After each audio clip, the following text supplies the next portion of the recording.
is share my entire screen, and you can't help but the infinity thing. Okay. So 102, what I would like to do is get to a point where you guys are actually contributing solutions. You guys are going to provide some kind of feature to it. So what I'm going to show you right now is what I have so far. This is basically a special oval or ellipse that happens to have the X and Y in the same direction, what makes it a circle, and it's heading towards a rectangle. So theoretically, if it were to hit this, we would have collision detection and we would tell it to bounce somewhere else, okay? Now, the first thing we could do is at least when it hits the edge of the screen, come back and bounce around. I have this other bouncing ball example. Can you see this all right? See. You can, so this. I can see that. Yes, I can see that. In this example right here, the ball actually detects the edge of the screen and bounces around. Now, we definitely want this same kind of behavior in our game, because if it doesn't hit into a ball, it'll hit the top of the screen and then bounce around, okay? Yeah. Because we want to do that breakout game, right? Right. So let's take a look at what causes that to detect whether it is bouncing around or something. So I'm looking in here. Oh, this is interesting. I think it's just simply right here, basically, if X, which is the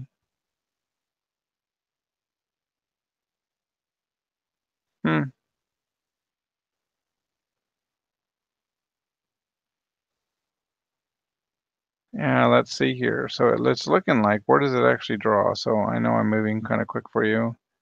These are the local variables that keeps track of the ball, probably, right?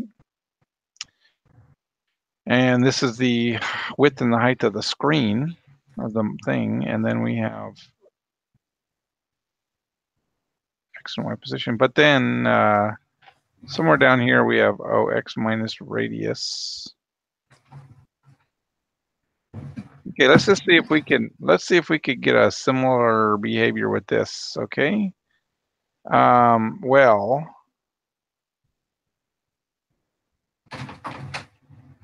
Is Mom still at the hospital?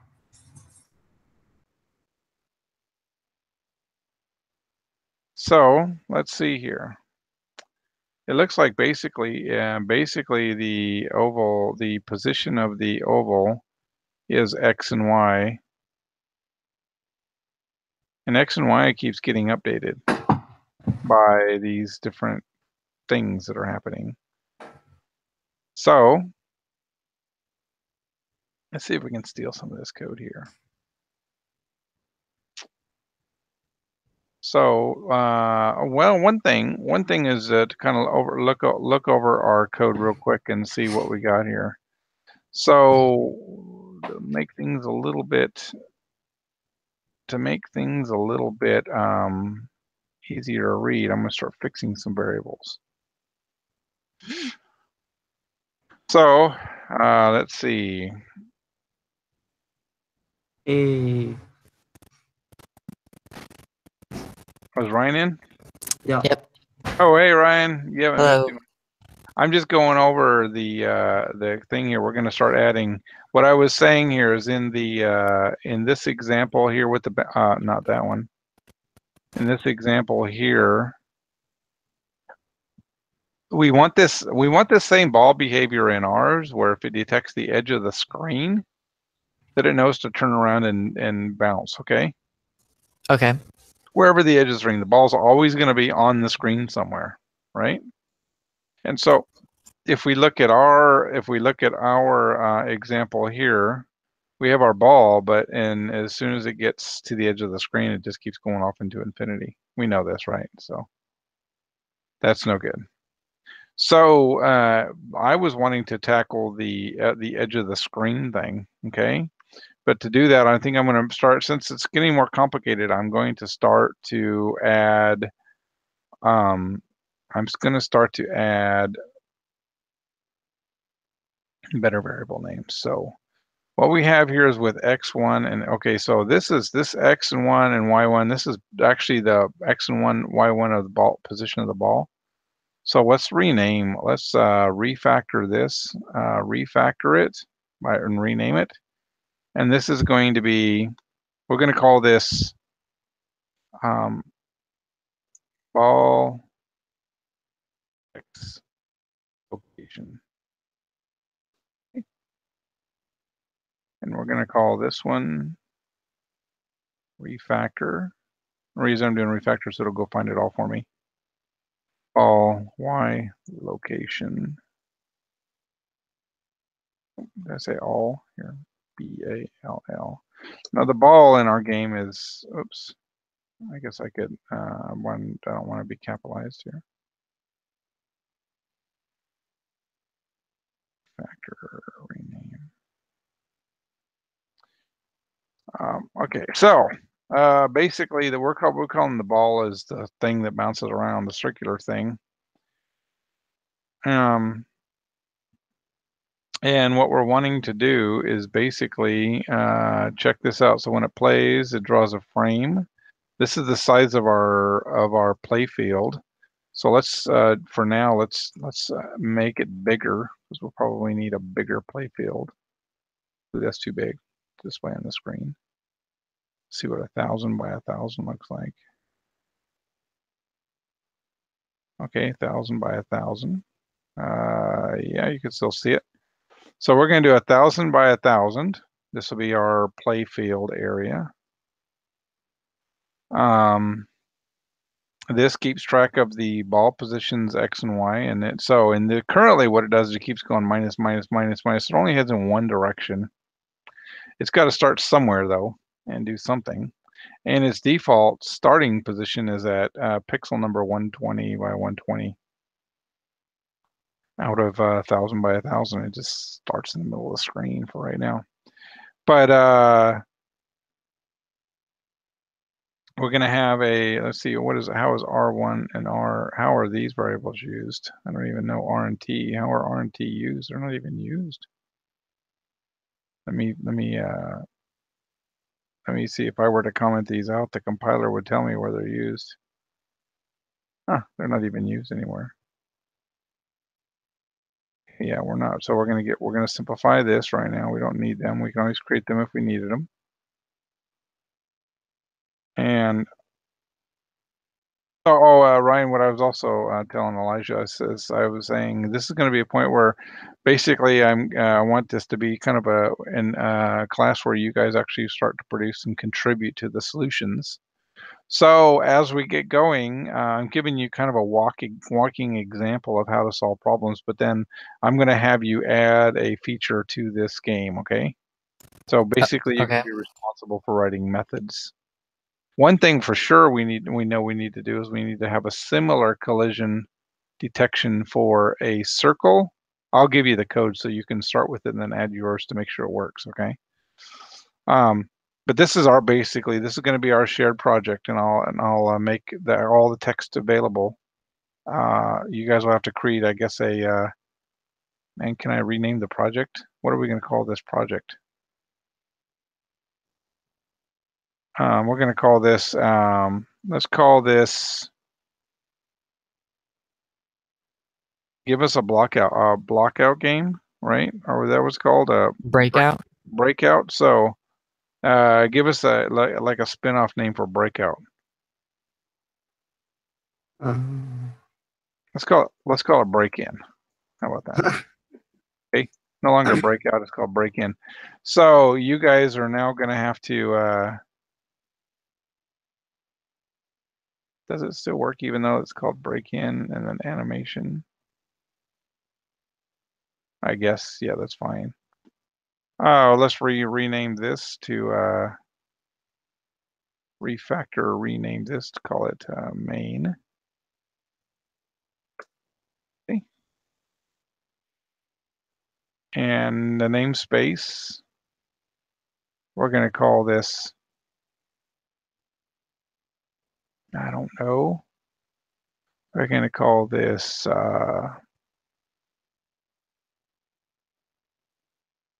main, I guess. Okay. Main.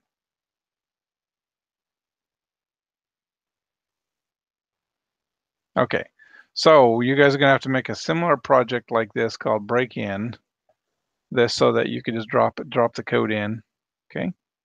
So if you guys want to, actually, well, why don't you guys make a project right now called break-in and set your namespace up to main and get a sample project in the thing. And I'm going to email you this code and it should drop in and compile. Okay.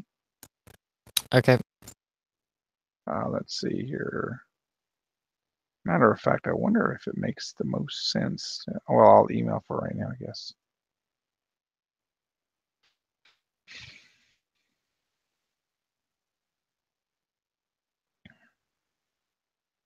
Pick an upper or lower camel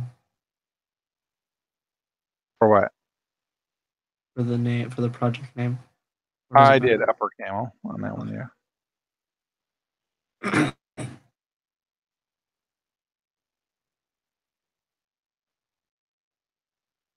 You'll be able to take everything that's all the way up and pop it in, and you should be the same spot where I am in it. Okay. Probably should teach you guys what revision control is too and stuff like that.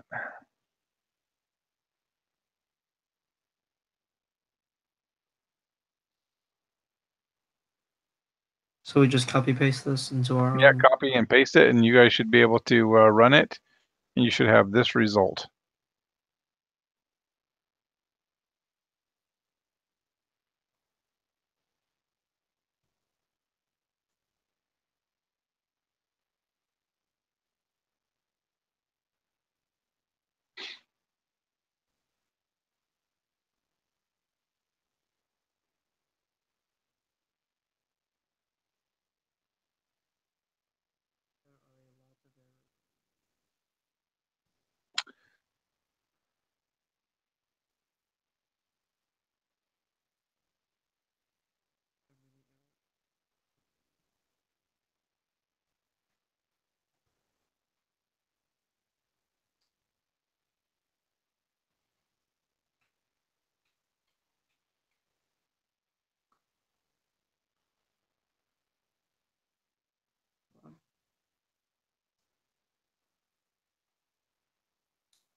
I actually think this code actually might almost work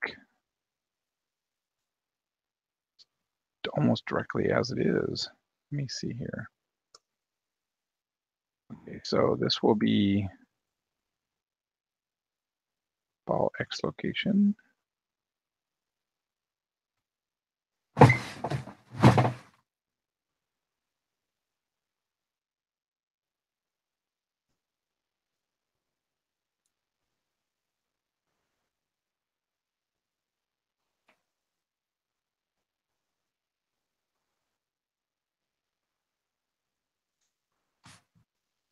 So did I need to start? Okay, so I'm getting an error at the top. Okay, so what is your error? I have two packages.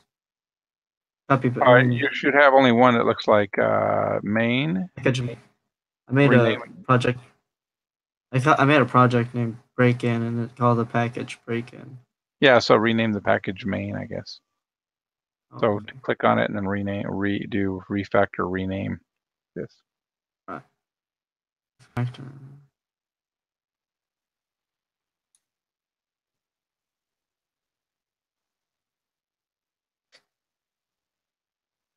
Okay, I'm trying literally to see if this will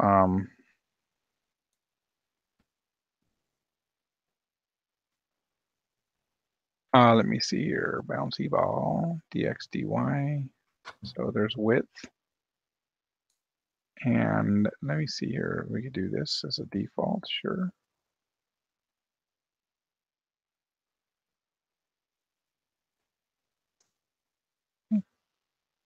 Good. Width is a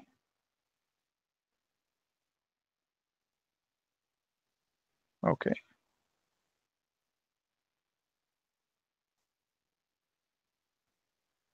Okay.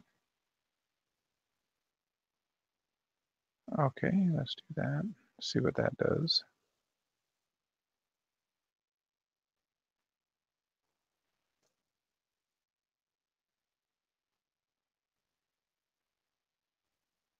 Oh, frame.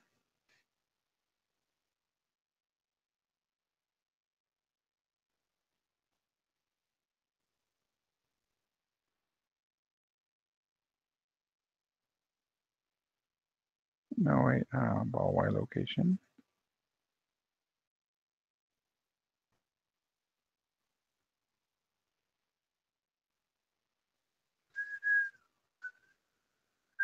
I don't know what'll happen here. I think if it incompatible types, what are they talking about? Code and take a look at what it's got here. Incompatible types, possible lossy conversion from float to int. Oh,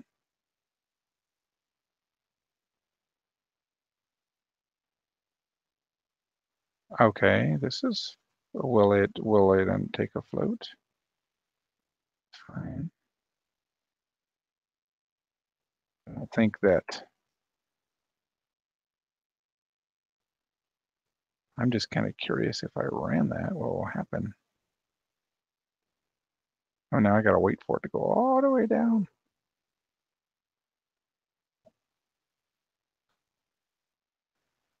Probably could speed that up a little bit. How you guys doing on your project? Bringing it in and all. Like the one we just copied. Yeah, Yeah, I it's just good. copied. I just had to like rename the package. Yeah, same here. That's If funny. If I grab I this, ran it, it just does the whole thing. wow, I could lock this thing up easy. Let me see what happens when it gets to a certain whatever something. Oh, it gets there and then it stops. Let's see why that other one will work and this one wouldn't. Let me see. So width, okay, there's that. Ball location equals this plus the change. Oh, we have ball location.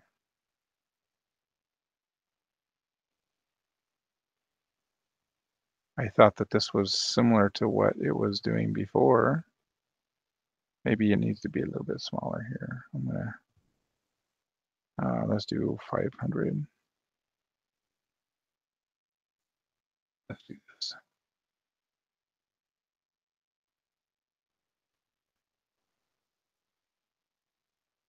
Oh yeah, but that was good, but the problem is, oh, the radius is all wrong. Radius is 20 times 2, which is 40. What is the actual radius? The actual radius of my rectangle. Block 1 width.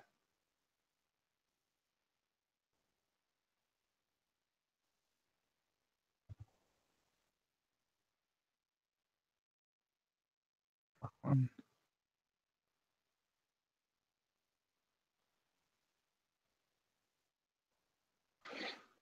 Hmm.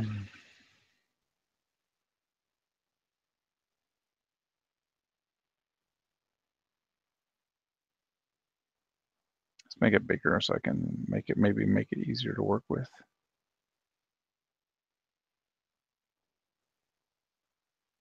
Started to come back.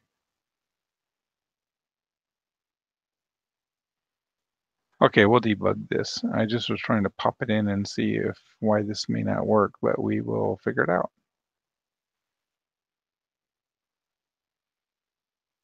The box height and widths. Oh, this is actually really what it is this is not, oh yeah, it's the width of the box, I guess, or frame.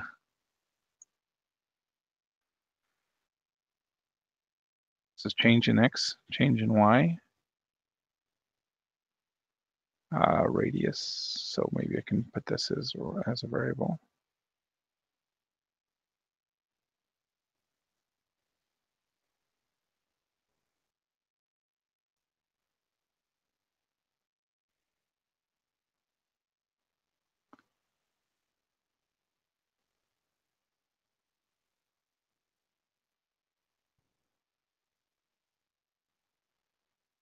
Don't know why it decided to stop. We'll have to see what that is. How are you guys? So is it compiling for you guys or what? What's the update? If I not, mean, we'll share. I copied it and it worked, but I haven't like been Yeah. doing all the things you've been doing. No. So it works. I just want you guys to have a starting place. So when I ask you guys to add more functionality, so basically I'm going to be able to make these files available, and then you just copy and paste the whole thing, and then you're at where I'm at. Okay. So when you Okay. guys start contributing, okay. So what I'm working on now is trying to simulate the bouncing ball thing, and I was trying not to get too involved with the actual details and just hoping that I could pop it in there and it just starts working, because you kind of lose the thrill of dissecting everything all the time. But oh, look at this. Let me see. Center of call. What is this? Oh, here's the.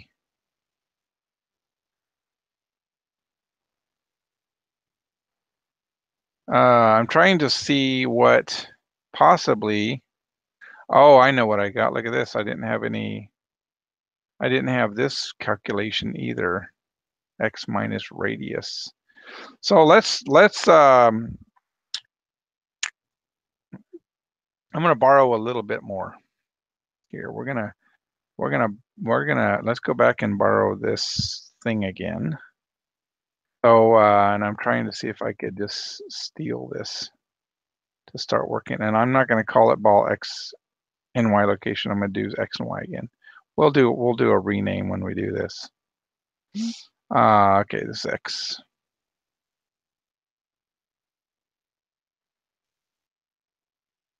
This is Y. This is X.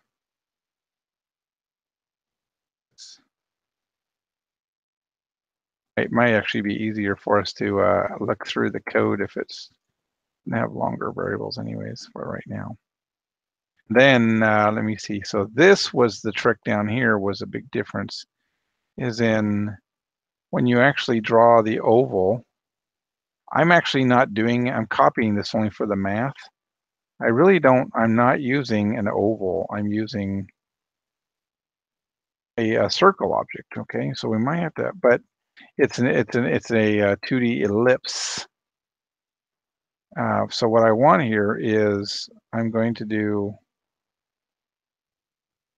this, and then we're going to do this.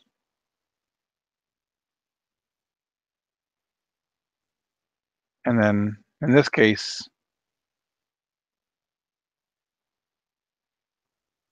that's funny. So it looks like the ellipse takes radiuses, but the ovals, you got to specify the diameters. Well, so let's see how this works out.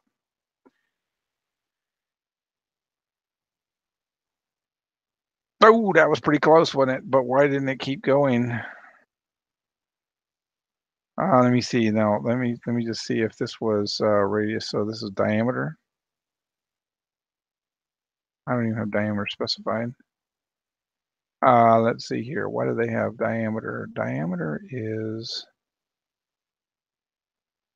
2 times radius. Yes. Maybe it was necessary for the math. But if we don't seem like get it out, for example, there is diameter. Okay. Then we will dissect it line for line, because it does seem like it's pretty darn close.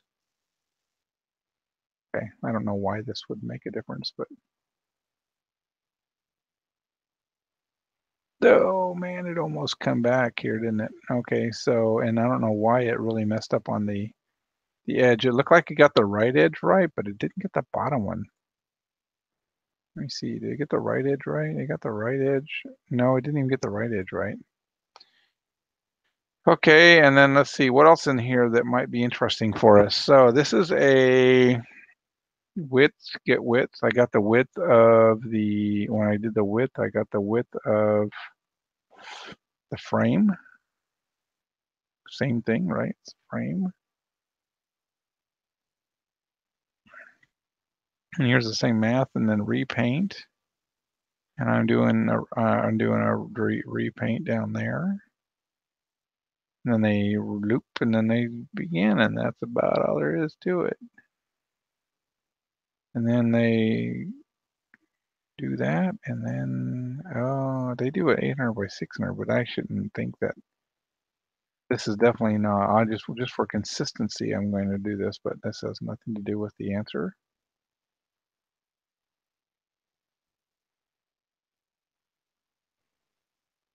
And it gets to the point where it says, I'm not running no more. Okay, so this might be a cool thing to debug. Why does it get to this point? So what we really want to do is look through here real quick to see what we can do.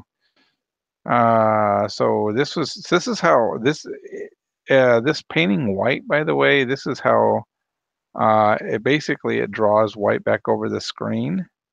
And that's why it looks like it's animated. If I didn't actually, oops, if I didn't actually put the repaint the background, this is painting the background. Oh, I could have done this. Then you end up with this kind of a streaky kind of a thing, okay?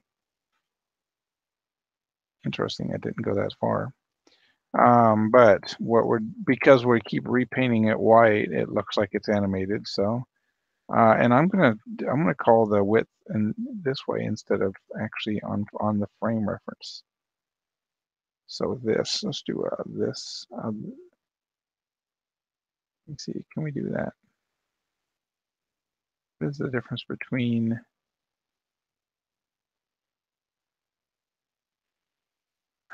Oh, actually,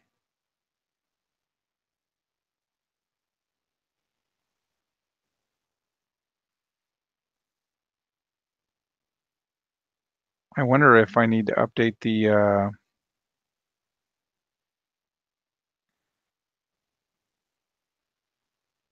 I think I could probably, if I updated the height and width down here where it does the drawing, and I can refer to this width and this height.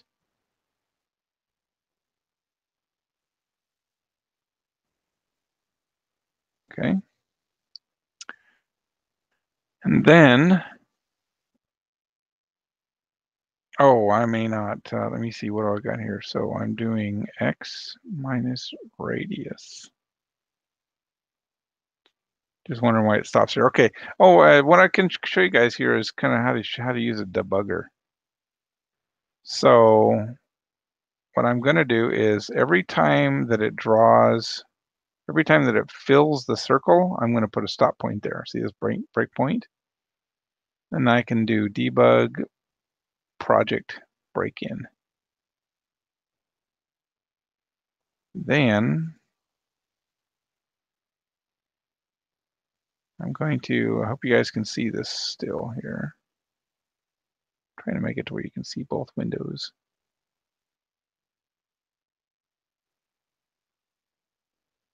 Okay, oh, that can be minimized. Okay, so this is, I'm going to do this here. And then we can say, that's run. Oh, run. And so what it does is it's going to come around. Oh, let me see. That's not exactly what I thought it would do. Let's rerun this. No, I don't want to run it. I want to do, let's stop the debugger, debug it. Of course, it wants to draw that there. Okay. And then I want to do run to the step over. I want to run to this point again. Let's see here. Run to cursor. Yeah. That's not what I thought it would do.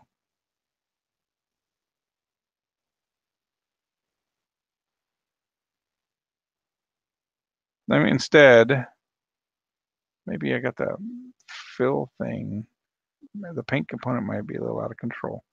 So let me see. What I'm going to do here is every time we update every time we sleep, we can take a look at values. Okay. So debug. Oh, I gotta stop the debugger. Debug the project. And then I think if I hit continue, and then continue. Yeah, there you go. Now you literally, let's look at this. See, we can literally watch this thing step by step. I hope you think that's pretty cool. Wait, so what is it doing exactly? So I put a breakpoint on this part of the program. And then when I hit run, it runs back all the way through the program and then comes back to my breakpoint and stops again. That's pretty tricky. What about you, Elijah? Do you get the idea of a breakpoint? I guess so, but why? Okay, why? That's a good question. So now my program is halted and paused right here, okay? And then I can go up here and I could look at the value y. Look at this. Y equals 74. Do you see it, or is that too small? Yeah, I can see it. Okay. Height is 474, radius is 20. You could debug. So at the point where it stops running at the end here, I like to kind of know where did it go? Where did it get when it finally ended? Why when it got to the edge of the, whoops, oh, what did I hit? I hit the wrong thing, didn't I? Oh, yeah, sorry. I must have hit stop or something. Okay. So what I want to do here is when it gets to the edge of the screen, I want to know, why does it stop? What are the variables and things that are down? Now you can actually put watch points and stuff on it. You can see, for example, let's see, how do you put watch points here? Oh, there's ways, but see, I can.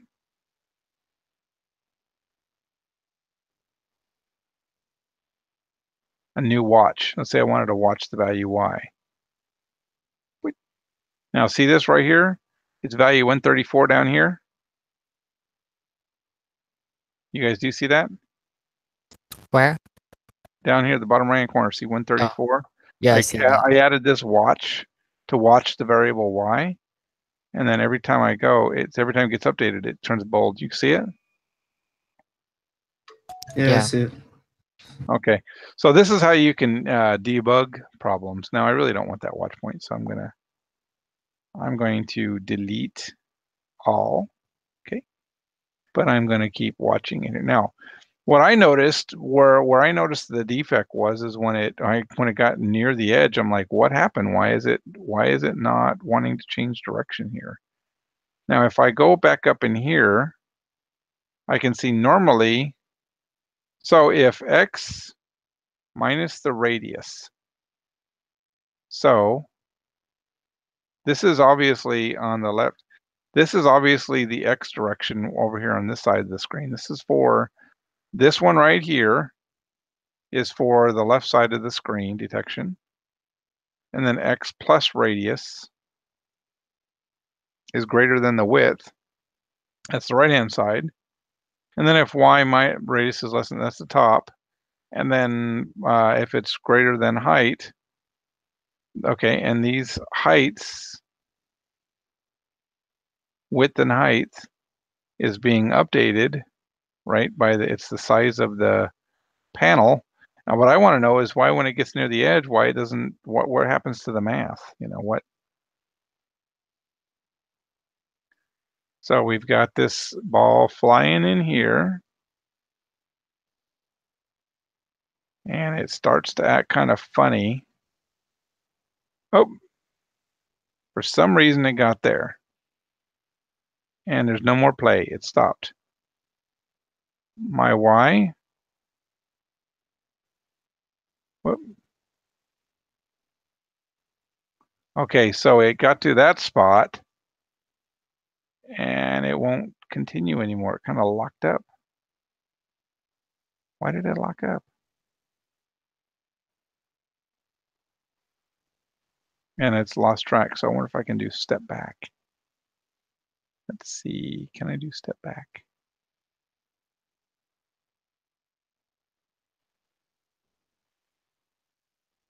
Okay, well, we know that it gets around here, it started acting funny. So what we're gonna do is stop that. We're gonna run it again.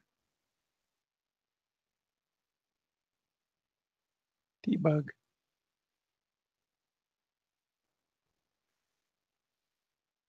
Okay, for some reason, and I probably do want to watch. So the conditions are X and radius, right? So I'm going to do a watch on X. Let's see here. New watch, X, bing. Radius does not change, but okay. Width, I want to make sure that width is coming out right. New watch, width, bing. Then I want Y. New watch, ding. And I'm making the ding noises. There you go. And new watch. Okay. Now if I click on this, they get updated. So let's look at the math here.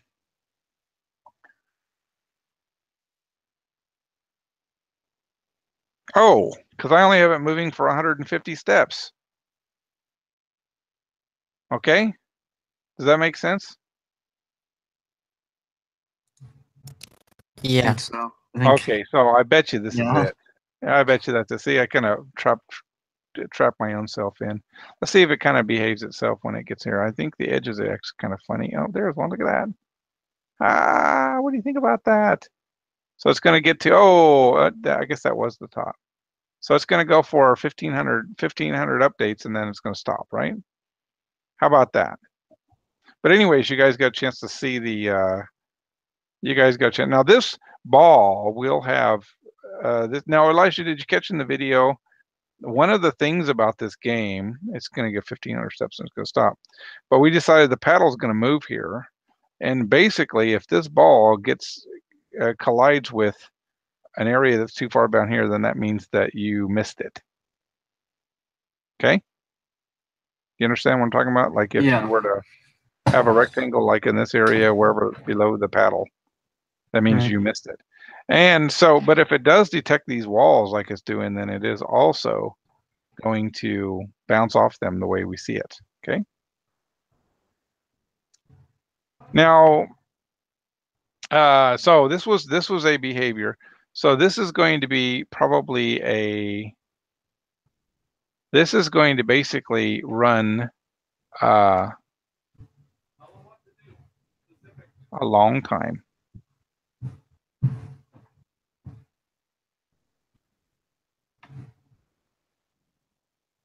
Okay.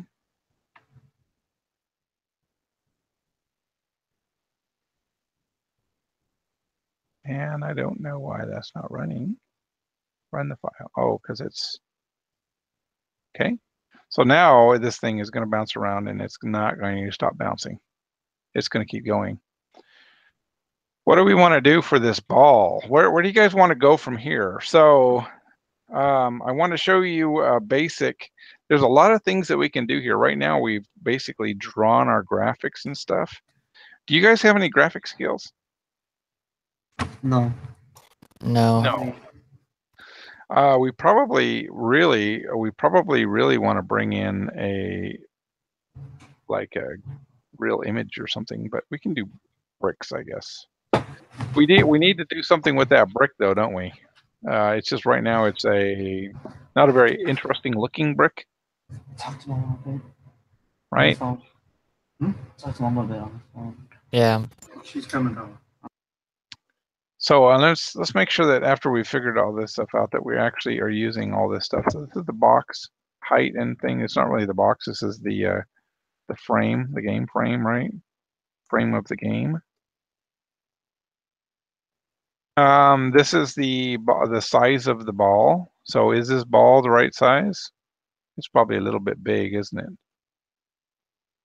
If this were to be the full size. Oh, let's go ahead and make this 800 by 600. Let's do it 1024 by 768. Everybody's got graphics big enough now for this kind of thing. Okay.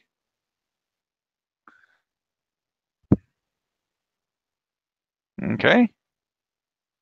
Where do we want to go from here next? Where this is where I'm going to start getting input here. I'm going to start, we're going to start making tasks. Okay, we got a ball that bounces around, does everything. I think that ball's still a little bit big. Wait, so why is it that the rectangle in the corner isn't like all green? Like it only Okay, has an so you want to outline. work, so you're basically saying you want to work with the rectangle block. Yeah. Okay, so let me make a better size ball. I think that's a better size ball for thing, and I really don't like magenta. So what do we want to make the ball? Orange, red. If we hit, I don't know. I'm really just anything. I like blue. Yeah, blue works. Black.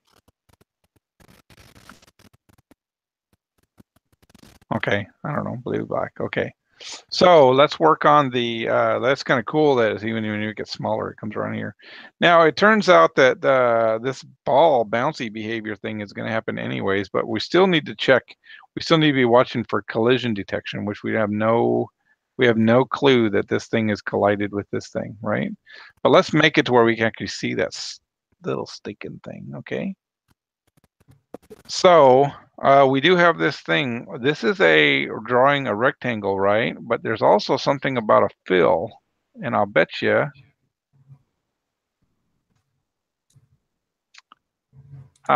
This is obviously the green set color. So let's see if we can do. Let's see if there's a. Oh, that's probably draw rect. I wonder if there's the same thing for fill. Yeah, that should work. That probably will solve that problem. I mean, I don't want to make it so hard here, right? But we want to draw a filled rectangle instead of a drawed rectangle, if that makes any sense. And that's probably a pretty good size block, I guess, right? Maybe. I think the blocks have a bit of an outline. That way we can differentiate them from other blocks. Oh, well, of course, the color and the, oh yeah, border. So Yeah, let's that's what I'm do, saying. so what we ought to do here is we ought to make a new class that we're going to talk about. We're going to call it we're going to do a new Java class, and we're going to call it, we'll call it game component. Probably want to add the same thing into your project right now, okay? So that you have the same structure. So do a new Java class and call it game components. But it's kind of implied actually about the word game, so we're just going to call it components, okay? Because this thing is a game, so no sense in saying I am me, because that's kind of redundant. Okay.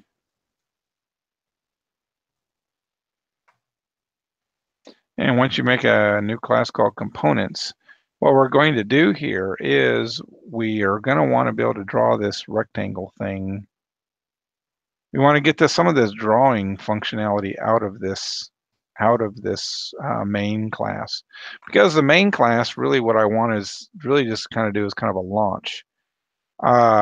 And so we're going to start moving some of the drawing stuff out into the components class. One thing I want to move out is these rectangles. So what we're going to have to do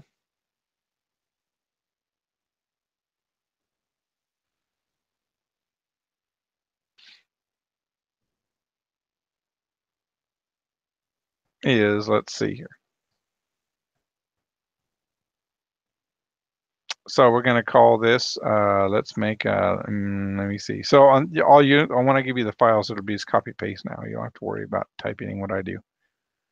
Okay, so we have a green block here. Before we move this, let's see if we can do let's do a GD2, or excuse me, G2D dot draw rect, right? And it's going to be with the same parameters as this. But instead of that, it's always going to have, like, let's say, a black border. Okay. So if I were to do this, let's see what that looks like. Is that what you're talking about? Yeah, something like that. Okay, so there's a rectangle with a black border. Now this one, we want to make it to where we could draw, all of our breakout blocks are going to be the same size. Now, is this about the right size, or we need to make that? We can probably adjust that as we're going, right? So let's see. So we have this, and let's say we were to take, so here's our circle, this is our ball. So we're going to refactor this, and we're going to call this the ball. Okay. Where's my refactor? Oh, here it is. This is our ball, ball in the game. And what we want to do here is we want to be able to make them, we want to be able to take a block and make a method over here called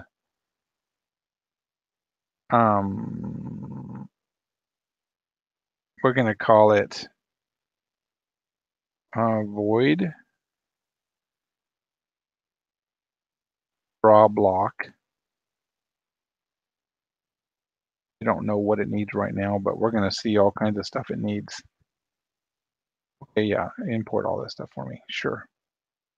Now, obviously, to have control over this block, one thing that we need to have access to is this G reference, because it's missing it.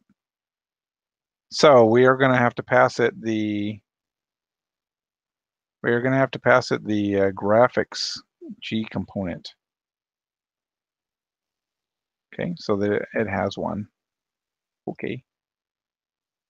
And we probably also want to do the color.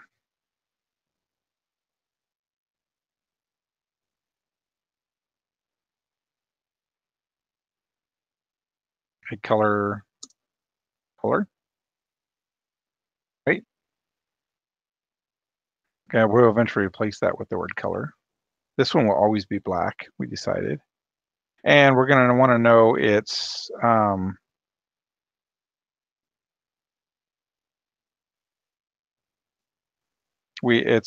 position, right? Its X and Y position. They're going to be this one. So this is going to be X. This is going to be Y. And they're always going to be a 50 by 25 block. And then this color is going to be this color. And then this is going to be all the same here, and it's going to draw it, and it's going to be done. Okay. Let's see if we can get this to actually work. So instead of this, comment that out, and instead I'm going to call component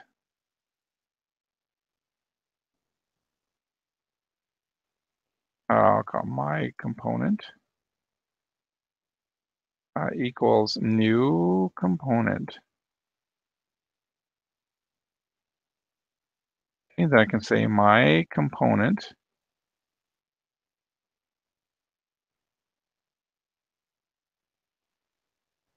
dot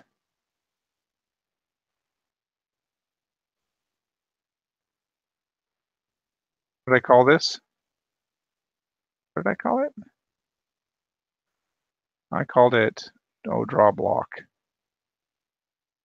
Okay. Dot draw block. Uh-oh. Oh, am I using a reserved word? Component is abstract and cannot be instantiated. It is.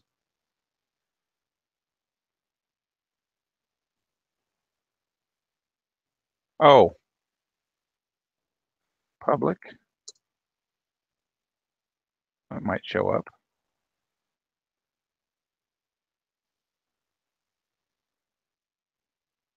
What is the problem here?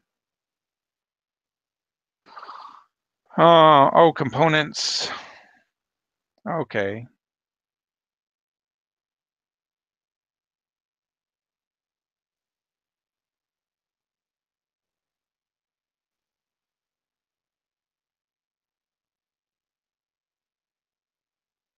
There it is. So this is the G, the same G that I have there.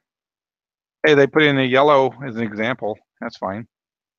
And then we want to do, it's not width and width. What it is X and Y position. So let's put one at 10, 10. Because this is the same spot we had. If you see down here in the thing, it would be the same location. We actually had green before, so let's just do green here again. It allows capital or small, it doesn't matter. And so this should be running exactly the same.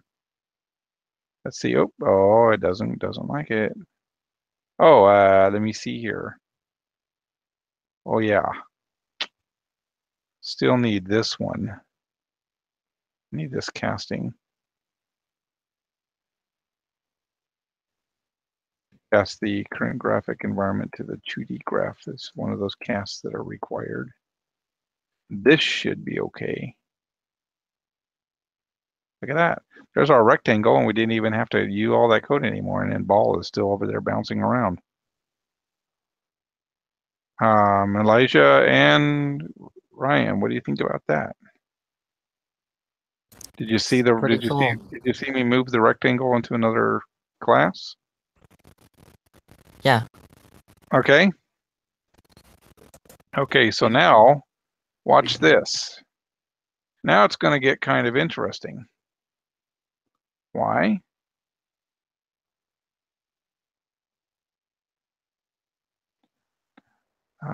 I don't know, 40, 70, and 20. I am not doing the math right, I'm sure, but oh yeah, I'm not doing the math right.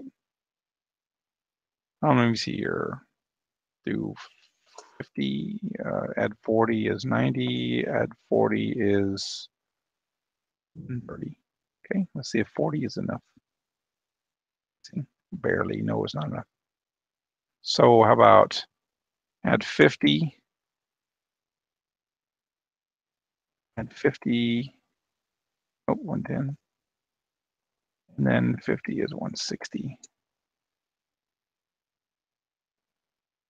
Oops, still not big enough. So add E.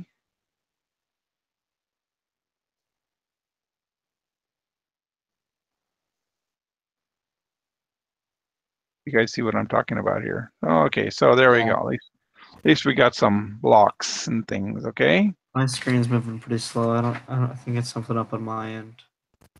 Okay. Do you think Pretty slow. is it caught up? I think like everything's freezing. It is. Yeah, like that video's freezing. Is it still doing that? Like it's black. Okay. Yeah. Go ahead and disconnect and reconnect. Okay, so it's just like Yeah. Wait, so why is it that we have to put the rectangles in another class? The thing is that it made it easy just to use them. Okay. See, anytime I wanted to get one, now it was just a single call of this line. See. Yeah. Would you want to have to rewrite all that code over and over and over and over? So all this code here was what it takes to draw one rectangle. So since I want it over and over and over, I just do here. And now I can just simply do a red one, a blue one, and a magenta one. Just like that. And then Yeah, all that's of better. Okay. yeah, and then all of a sudden I got this, right? Ooh. Right? Yeah, now that I did not see just a second ago. Okay. You didn't see the Yeah, I may have offered. there was only one block. That's how frozen it was. Oh, okay, yeah. So basically, what it is he asked Ryan asked the question, why did I put it in a class? Well, because if you wanted to draw 4 blocks, you'd have to copy this and paste 4 times, right? Right. Or you could just This call and plus something. this also manages that we always have a black border around it, and whatever the size is, and all you got to do is tell it the X and Y position. It also manages how big and wide they all are, so they're all the same size. And anytime I wanted to change it now, all I got to do is change the color and its location. And when I run, I get these. Okay. Okay. Now we still got this ball bouncing around. We got these rectangles with just sitting there. And if it does collide with it, we don't have any idea if it actually would. Well, we know it will not detect it. Now it turns out because the way the ball moves here, I guess there is a time where it might where the edge of the ball might be get to the corner, and you might have a collision that's not like a square on a square, So what we need to do is we need to have a collision detection. So we need a collision detection that is uh, says collision detection for rectangles. I'm just going to call it collision detection. And the fact that it takes one rectangle, another rectangle means it's 4 rectangles, right? True? Now, it also turns out that we could be a little fancier here. Is we can call this, let's take a look at the Java doc for rectangle.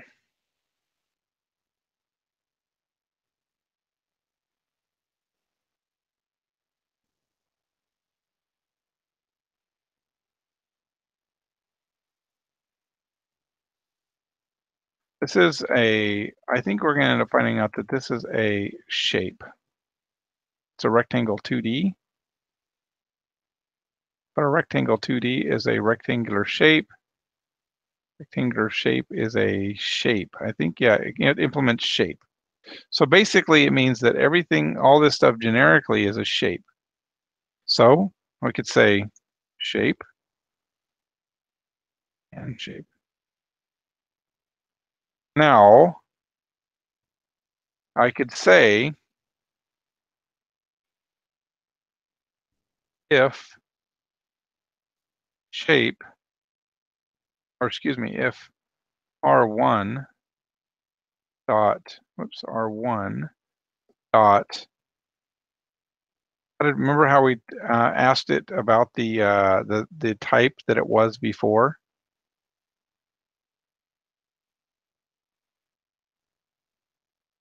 How did we do that before? Remember the light bulb example? Do you remember when we did that? Where we said,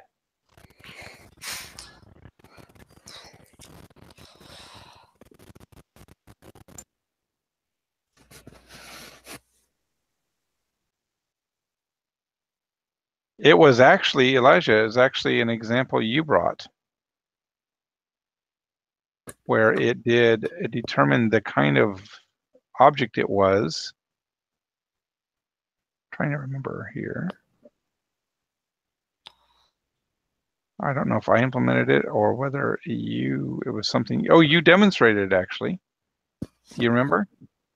Mm, I don't Oh, know. but yeah, of course you don't have your examples Right. I because don't have it because I've got a new computer. new computer, so that means you dumped the whole life universe and everything. But basically, I have NetBeans though. yeah, you do have an itself. So really what I want to do basically is ask it, what is your shape? So Java, what kind of shape sample? And so basically I think there's a way of asking it.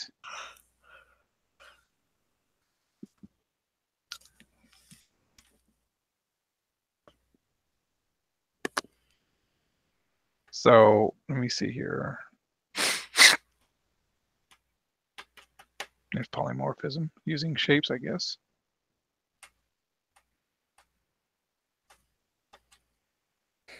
Hello. Okay, there we go. shape, draw, private circle, circle. I basically want to say if I want to be able to say, ask the shape that's coming in, what kind of shape are you?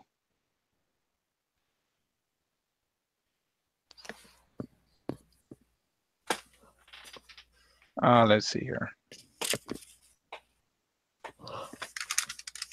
Well, let's look at the shape interface here. Get bound contains, test this specific. Okay, no.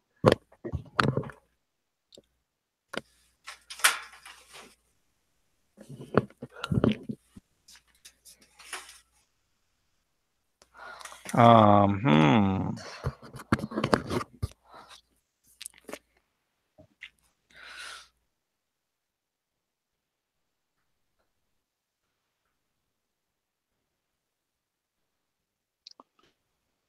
If I could think of it real quick, because you had a working example, I'm pretty sure.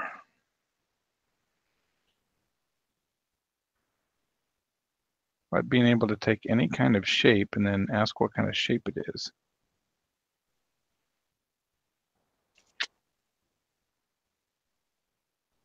Oops, I don't want that as okay. Shapes and polymorphism.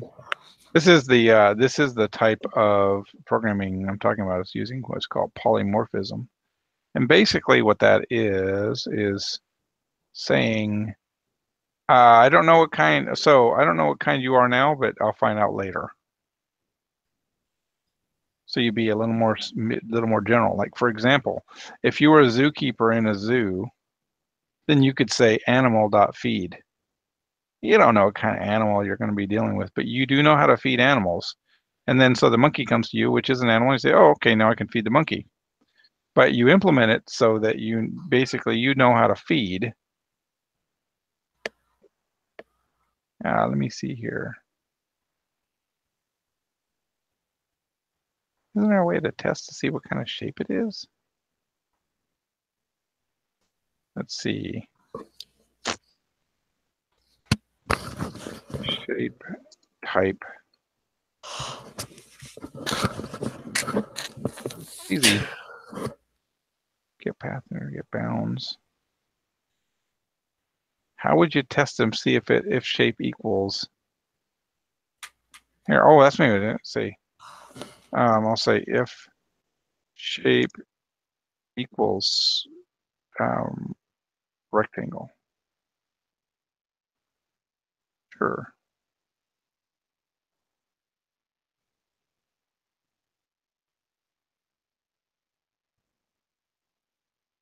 Nope. Oh. Graphics create. Nope. Oh, this is crazy. Well, until I can figure it out, I've got to go and do it a little bit.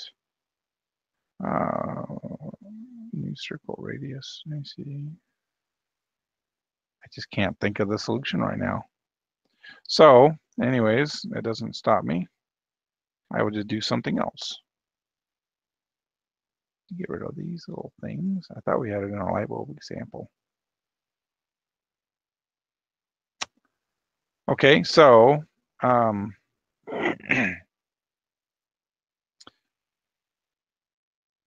so this will be a rectangle. And this will be a rectangle.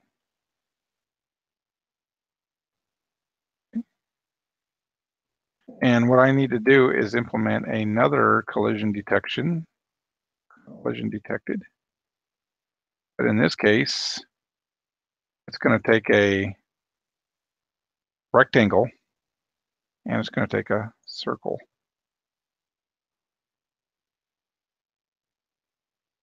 Alt enter. Okay. And okay, so then the question is going to be is how do you detect a collision for a circle and a rectangle? Okay. We can leave this little challenge. Okay. Doesn't R1 still stand for rectangle though? Or is that different? Well, C1, R1, how about that? because it was really rectangle 1, rectangle 2. That's what they were intending with these variable names. So let's see, what do we got to do? So if let's determine, let's see if we can figure out how we can,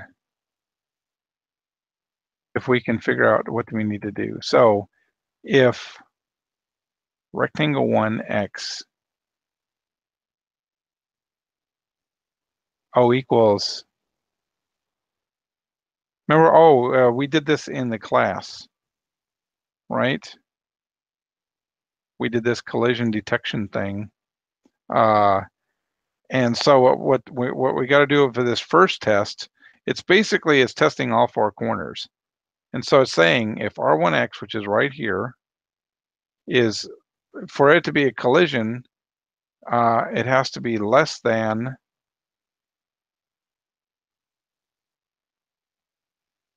R2x plus width, which means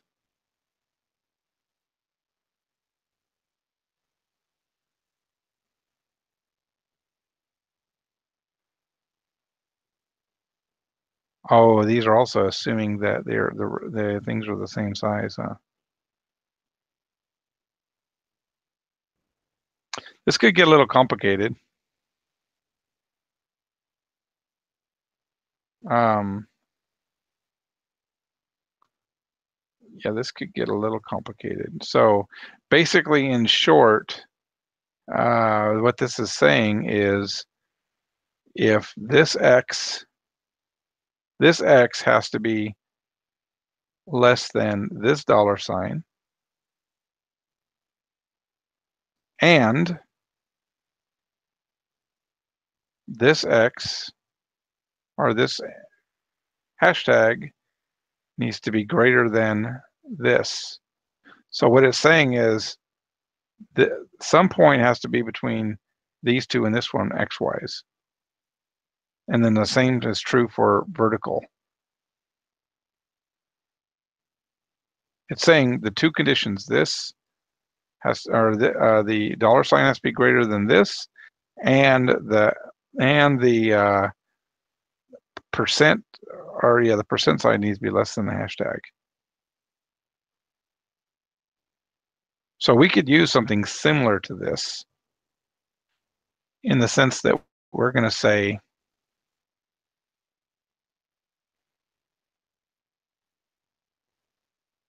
R1x is going to be really C1. I'm going to treat it like a square dot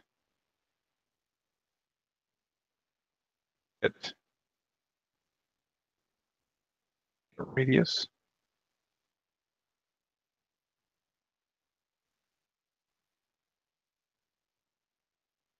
Oh, back it up.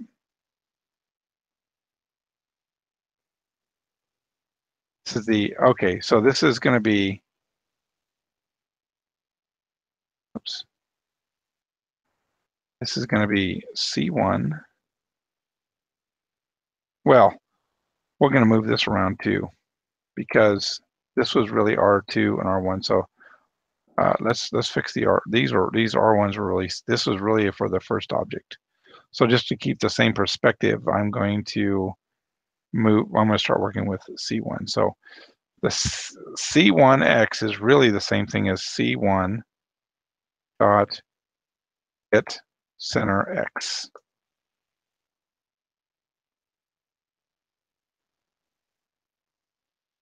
Anywhere we have the C1x, we're going to do that.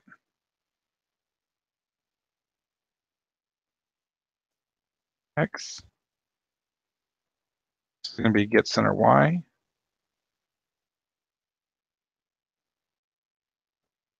And this is going to be get radius. That's the same as the height. Let me see, that would be, yeah, the radius, because it's talking about the center of the thing. I don't think the collision is going to quite work here.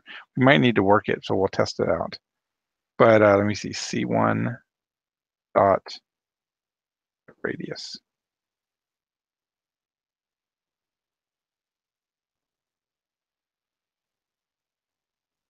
That was x plus y. I'm just going to kind of do the same kind of math. I think the math is going to come out a little funny.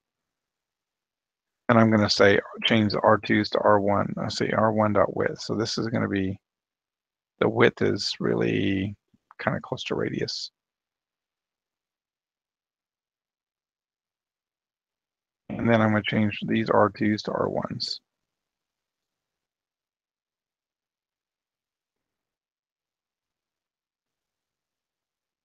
We are going to have to massage this math because I'm sure it's not right.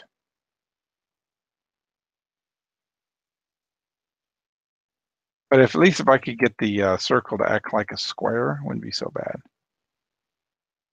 Okay, oh, well, we're not actually doing anything at this point.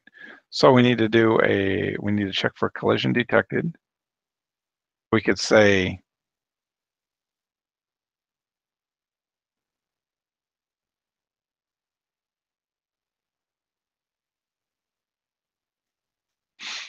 let me see, how are we going to do this?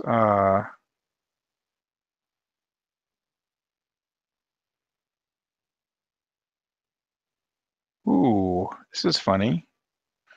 Oh, so inside, I can probably inside my rectangle is I can call, let's see, trying to find out the best place to put the collision detection because I might actually make it a feature as part of every block to know if something has collided with it or if the ball has collided with it. Because my problem is going to be is I need a reference to each one of these things.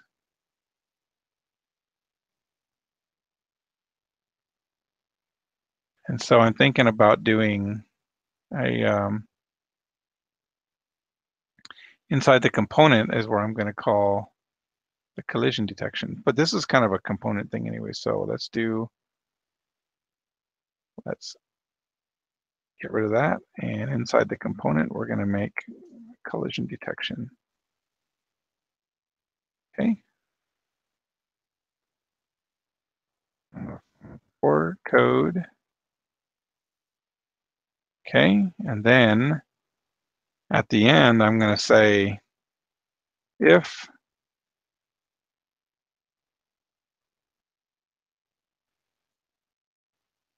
collision detection detected. What is wrong with this? Public void. What can I call it? So I have a circle reference, which is, oh, I don't have a circle reference. So I got to put circle ball reference because I need the ball. And then I got to put the ball reference in here. And the ball reference is the circle reference, which I call ball.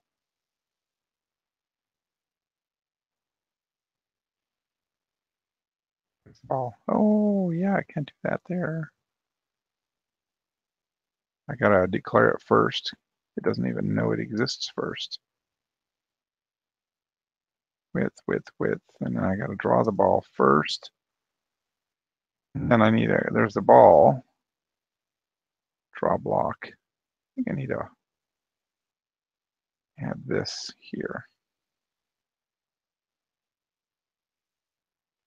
I see where I'm going with this. So I'm trying to basically making it intelligent to where every block has knowledge of whether it has a collision with the ball or not.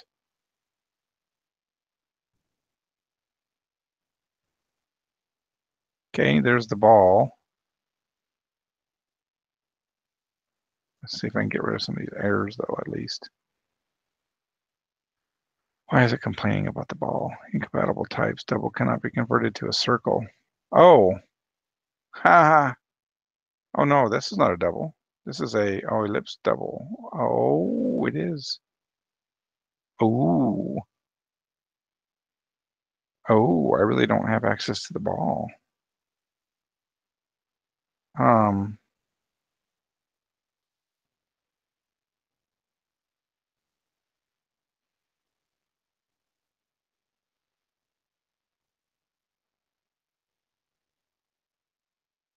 Oh, so it takes this type. It takes all. It takes one of those.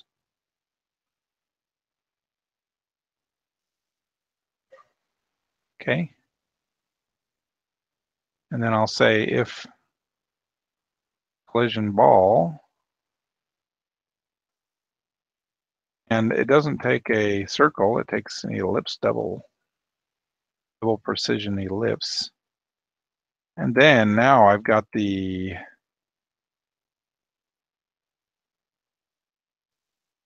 C1 dot, is it right? Oh, look at this. Oops. C1 dot. Oh, now I've got all of my original stuff back. So I can get the X and Y and all this stuff, and I don't have to deal with radiuses and stuff because it does all that for me with this type. So what I'm going to do is I'm going to get the math for this.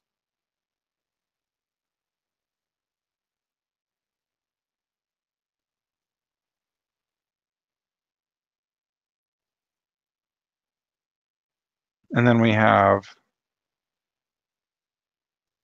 okay, the R2s go to C1s, or excuse me, these are going to go to C1s, R1 to C1, R1 to C1, R1 to C1, R1, R1, and R2 goes to R1, so that it's left to right read. Because it has the same properties as a rectangle, or can be obtained, I think the collision detection is done. Let me see, reformat that, format the code. So if the collision is okay,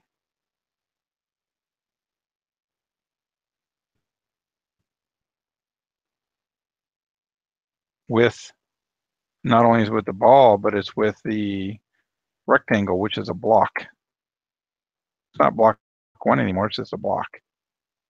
Let me see, so let me refactor this and call it block.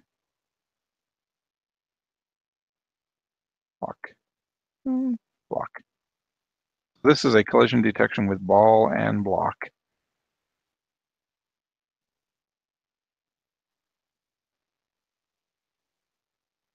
Okay. And a block is a rectangle, which is this kind.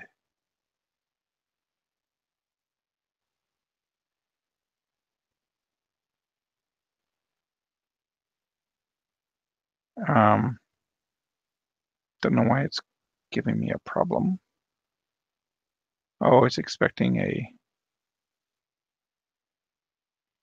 oh, I'm not treating this if statement properly. Okay. And what I want to do is this will set the visibility. So this will be the visibility of the block. So it'll be block dot visible. Oops, block dot visible? No. Block dot set. Oh boy. Oh, it's going to be GD2 dot set visible dot visible. Oh boy, now I got to think about it. So it would be GD2 dot.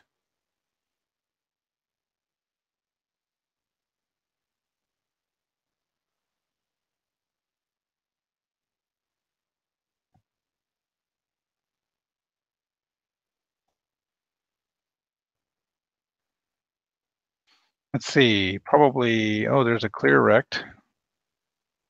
There's a dispose, draw image, fill. Let me see here, translate, wait. So it's probably going to be something that will make it go away. I'm going to say is going to be probably,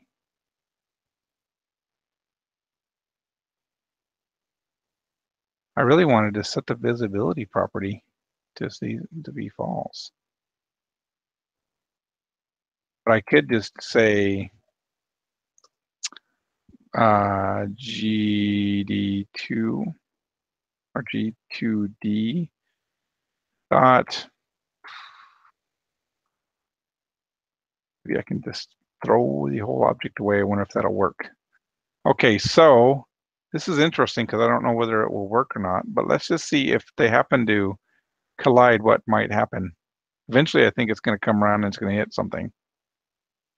I don't know. Or will it just freak out and maybe my computer will fry?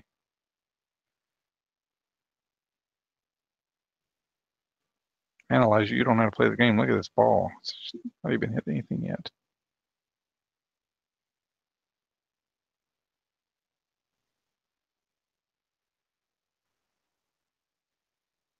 This is so funny. We're waiting for it to hit a block. We're only hoping. Here's one, maybe. No. I don't know. Is it Another going to hit, cycle. or is it just going to repeat itself? I think it's going to this time. I think it's gonna. Yeah, it's eventually gonna hit it up here. Okay. We'll They see just what need more happens. blocks. Oh, It went right through it. it went right through it, didn't it? Ouch. But anyways, I see. We don't know what this dispose does, but we can know if we do. It's what a console dot. No, not console. Oh, system. System dot out dot print dot print line print line. It's a collision detected. Okay, you could at least do that because we'll see that coming out. And we can also, okay, so let's just see this again. Oh, look at that. There's a bunch of collision detected. That's not good. That's not what I expected. Oh, when it first started, maybe. Okay, yeah, when it first started. Okay, well, let's get rid of this unused thing here. Where did we start our ball? I think we started our ball off at, where did we start the ball off?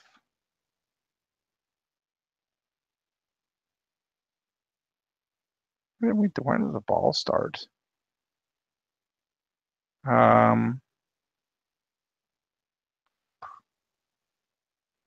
Oh, good.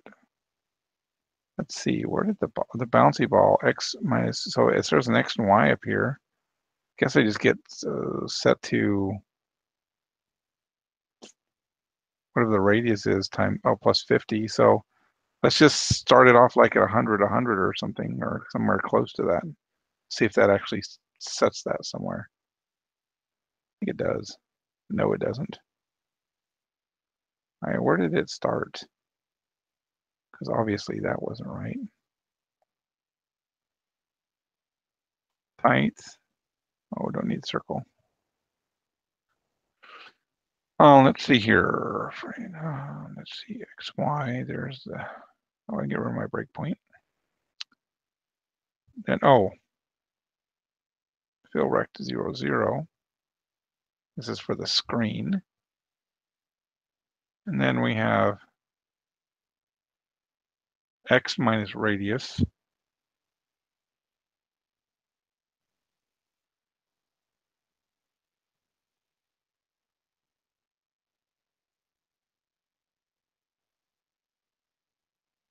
Seems like that should be where it is. Oh, no, that's the spot there. Let's see. Yeah, well, X and Y should be, seems to me that should have fixed it.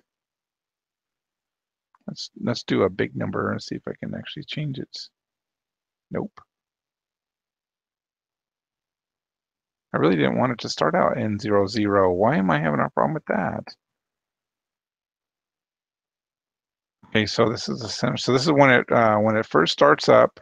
X is going to be equal to radius, which is 10 plus 60. Oh, this is the size of the ball. Yes, and the center of call, which that was not a comment I put in there. Frame size, and then it goes here, here, here. And it seems to me that why can't we just say radius plus? I just don't get why that's not moving it sideways, starting in the top left-hand corner.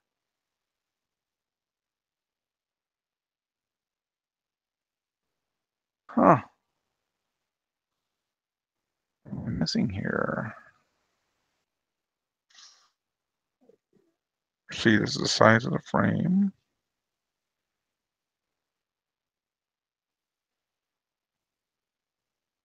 This is where X and Y get updated. So the initial X is up here.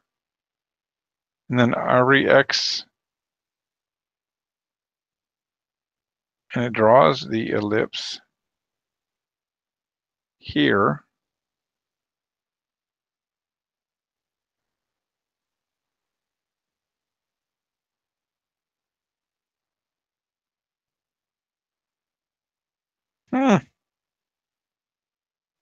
This really, that's the part that does not make sense. Well, let me do this as just an example here.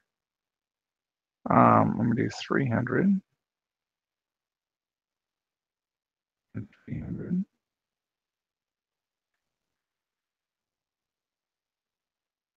I just don't get that. Why is that starting up in that corner?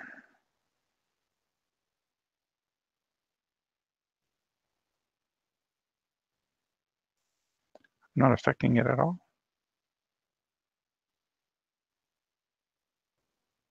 Must be missing something easy. If you guys see it, let me know. Where the heck is the beginning position of the ball? See, this might be where I have to break in and say, well, where's the stinking, when it draws the ellipse right here. So I'm going to put a break point there, and then I'm going to say debug. Okay, and then run.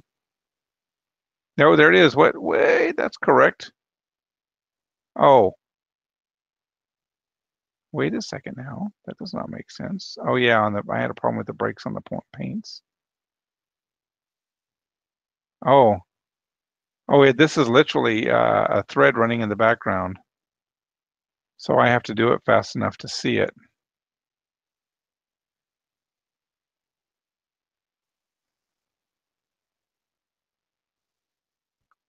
So that's the problem with the thread that's the problem with the paint, because the paint component gets updated. This thread still runs anyways.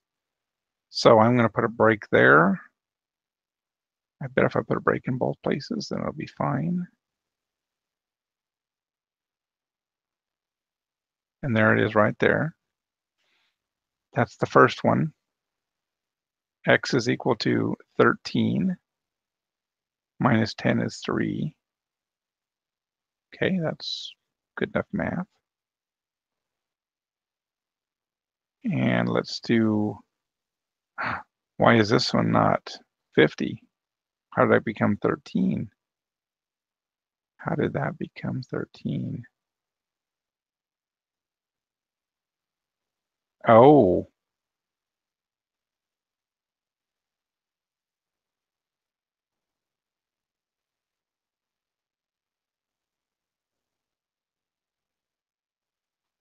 If x minus radius is less than 0, x minus radius.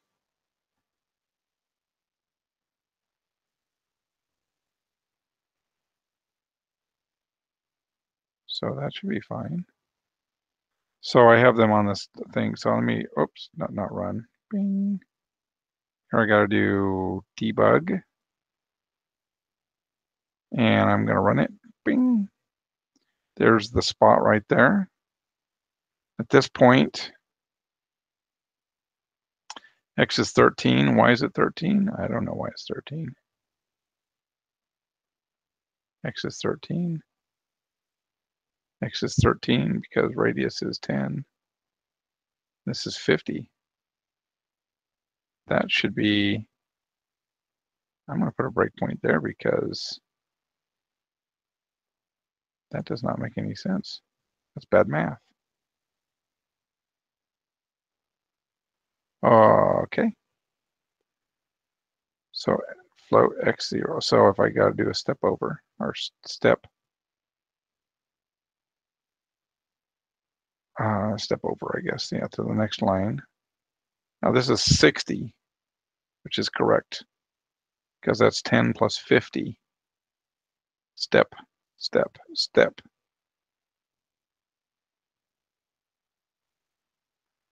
That's 60 plus 3 is 63.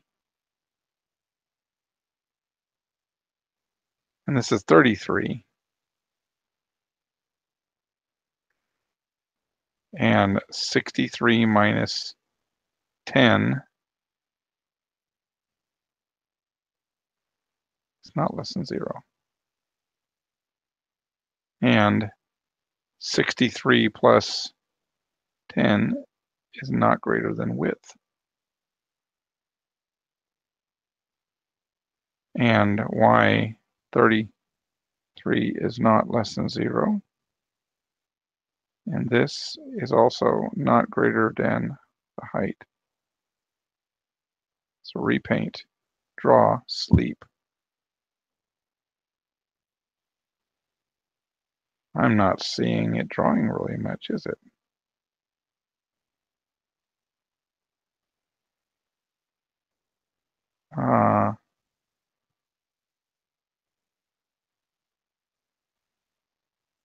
Boy, that took a while.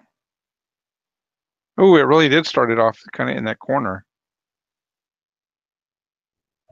So I'm wondering if, see, that looks like it's 50, 20, 50 down, over and 20 down. So what we really want to do is do a lot more down, like 200.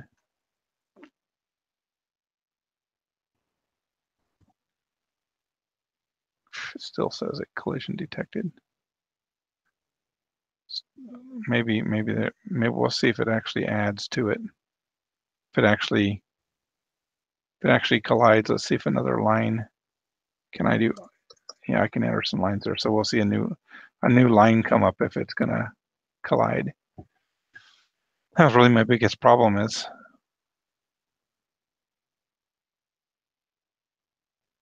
there's some kind of crazy thing about it thinking that a collision detected.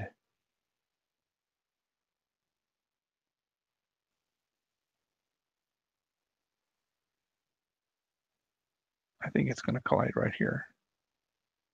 So I should say collision detected a lot here. Yep, see that? Did you guys see it come out?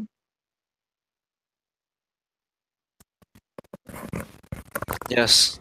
Yeah. Okay, so then what we want to do, I don't know why it started the collision detection. I'm not, it bothers me. Maybe I wonder if,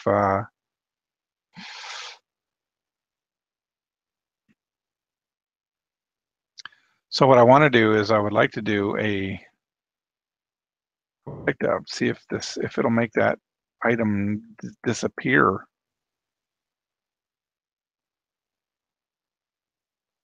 How do I make it disappear?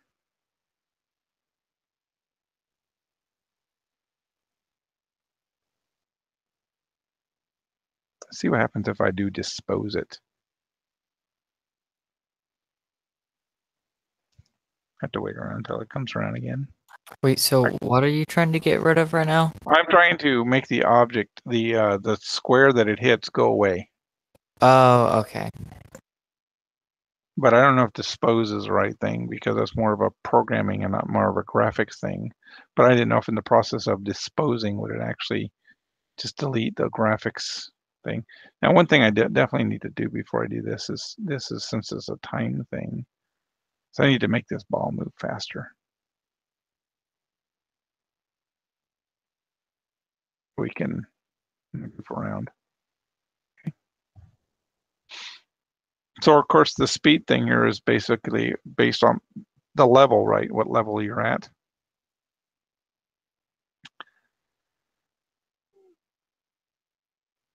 I think it's going to get right here. Now, what is it going to do when it does dispose? I don't know. Nope. But it did detect a collision. You know that. Let's see if it'll still detecting collision.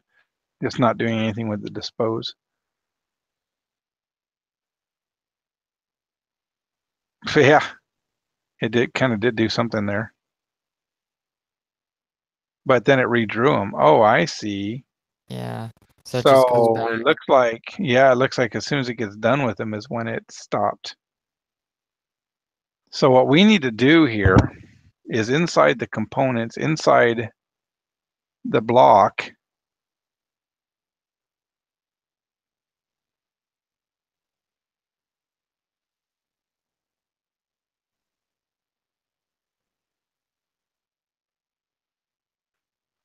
so let's see.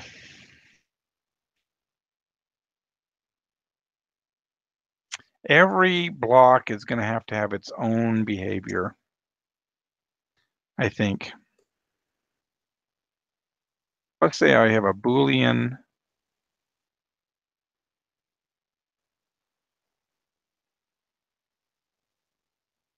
visible equal true. Then if collision detection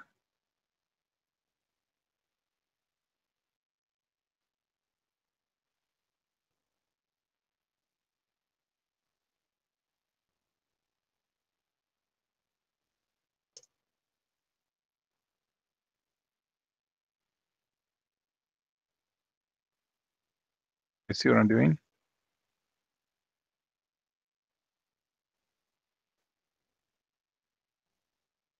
So let me think about this. I might have to have a basically, instead of a component thing, I might call this the block class. So let's refactor this, and we're going to call this block class. Okay.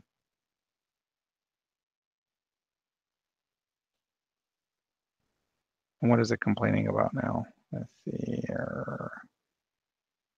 Oh, what's wrong with this? Cannot find symbol the same name as the block class block. What? What? Don't know why that would be a problem. Collision for block. Oh yeah, collision is a rectangle. Oh, let me just rename it. I think it has a problem because of, let me refactor. We're going to call this rename. We're going to call this R1 for now. Okay.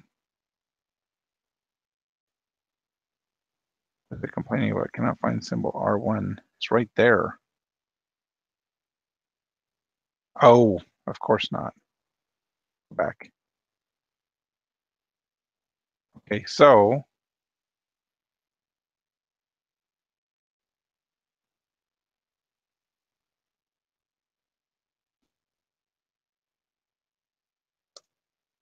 these will be done regardless of the if condition. The visibility thing won't be, only if it's basically going to fill it or draw it. Okay. And I think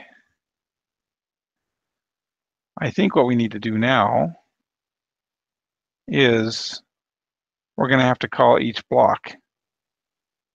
So we're going to have block 1, which we can just call, I guess, B1. And B1, so that every block has its own behavior. Every block has its own like behavior. You understand what I'm saying? So every block will have its own set of intelligence, its own reference.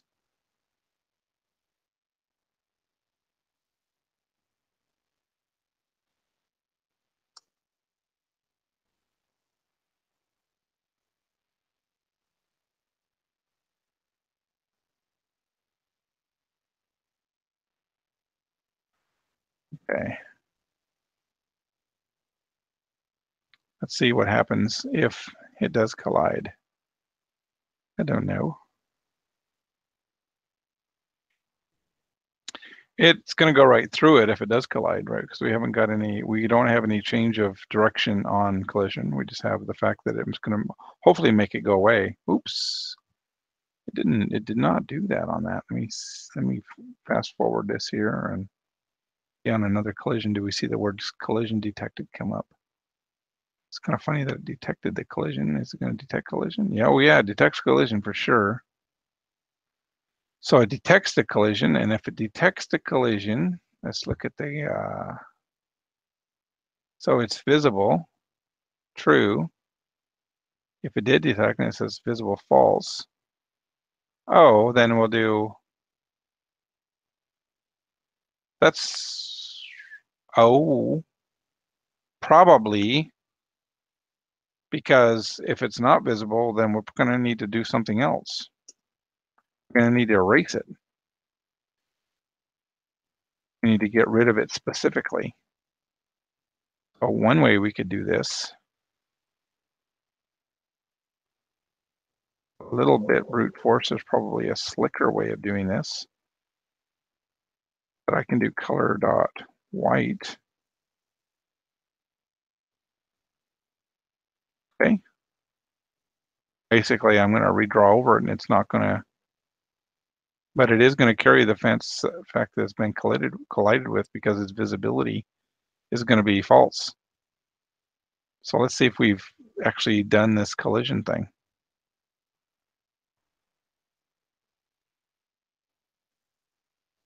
Before it collides, I'm going to come down here and I'm going to hit enter, enter, enter. Hope it's going to collide right here. Oh, it didn't do it. What happened? So visibility is set to false. And if it's false, then it is supposed to set it to white and draw it again over on top of itself. That's funny.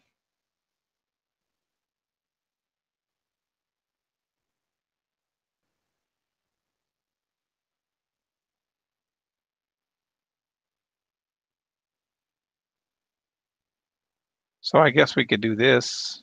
Again, we can run another debug session. Ah.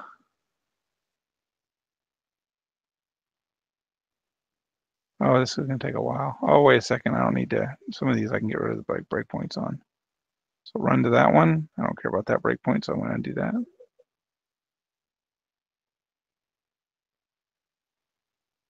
Why is it doing that? Oh, there's breakpoint. Remove. Run. Why is it stopping here? Breakpoint.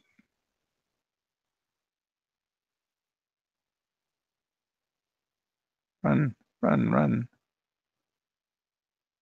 Oh, I'm used to, I guess because I had breakpoints on there. I thought I could remove them. Okay. Let me see here. We debug.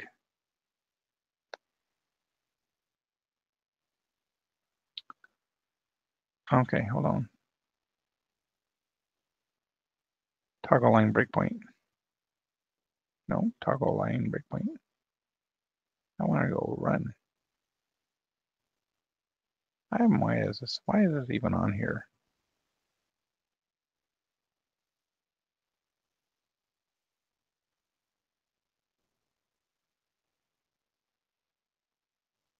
Ah, this is killing me. Okay, hold on. There's a way of saying like delete all the breakpoints here. Let me see, where's all my breakpoints here?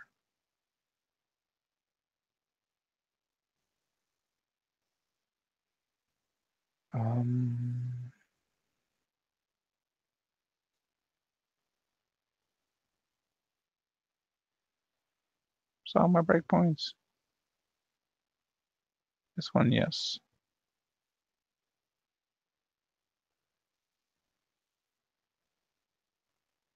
Oh, some reason that was like that. And then debug run. Okay, then I'm going to do stop, toggle that, then run. Here we go.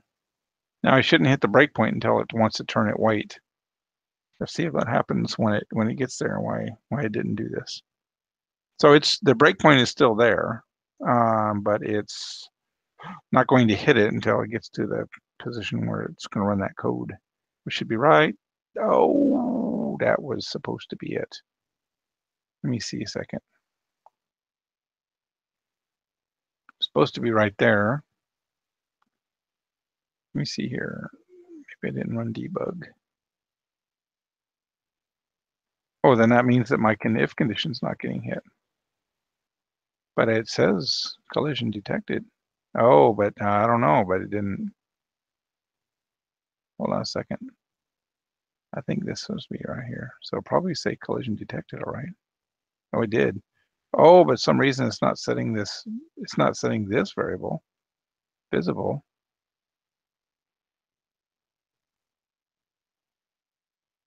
If collision detected, then visible equals false.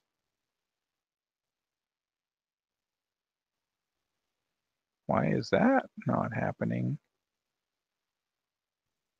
Let me put a breakpoint right there. Whoops.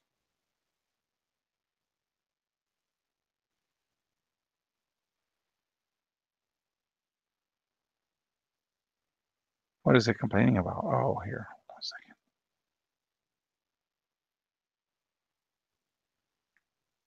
There, now let's run this one.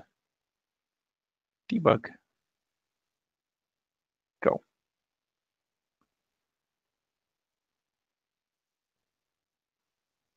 Oh, it's got to do one for each one. I don't know why it's stopping on this when that is on that.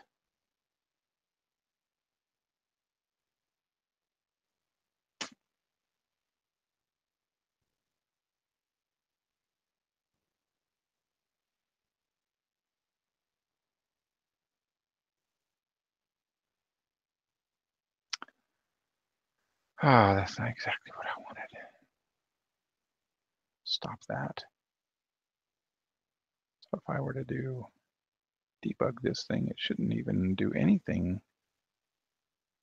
So stop, toggle, debug project, stop. And then I guess it just didn't show the breakpoint that I had there. Whoops. Debug this. And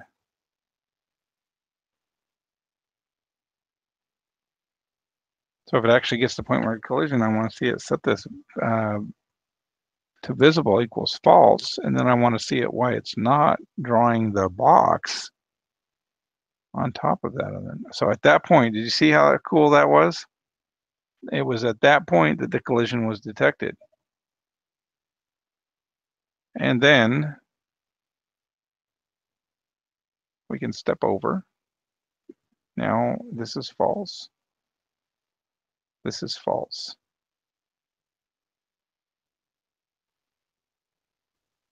Oh, run. It did it, but that's obviously that's not enough to make that block look invisible.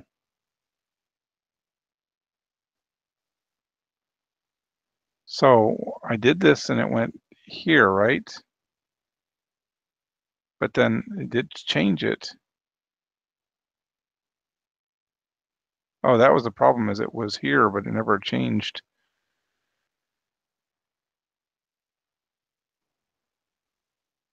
It never changed. Yes, because if I ran this,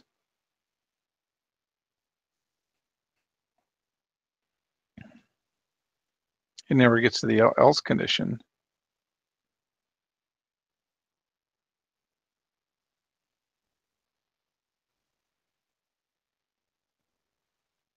Right here. Never made it to the else. Oh, I'm a little flabbergasted here. Okay.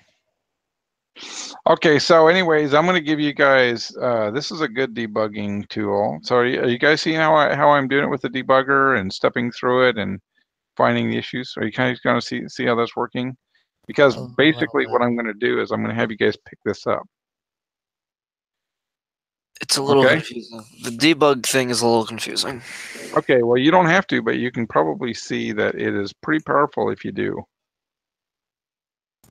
Okay. Because you can go step by step. For example, and knowing that this is the condition where it actually collision happens, you can actually see right at the point where collision happens. Well, okay.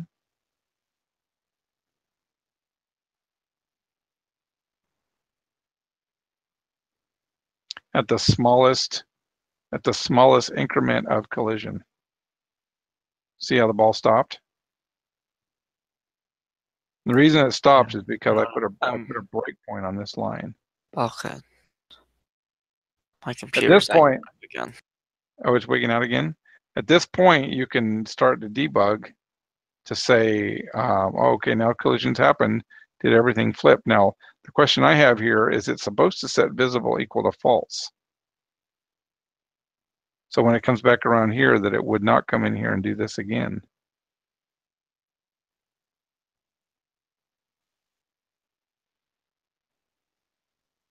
Oh, wait, step over.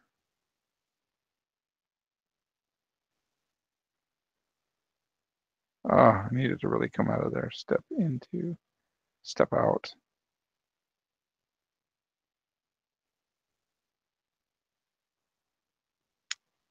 I'm getting deep inside the Java drawing stuff here. I really don't want to get in there. Okay, wait. Step over. Wait a second. What I want to do is I can go like this. I can say, where's run to cursor? Here, run to cursor. And then I can do this and put the cursor here. I expect it for visibility to be false. I can say run to cursor. Visible is, why is visible true? If I've already set it.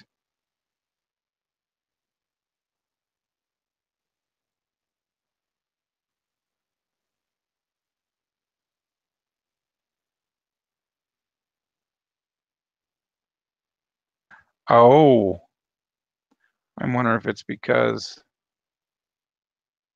I keep recalling it. Yes, I do.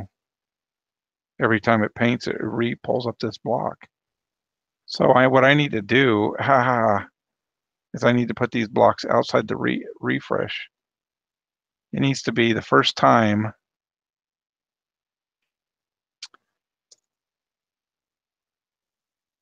It needs to be only, so these are instantiated every time, and I really need them only to be instantiated one time.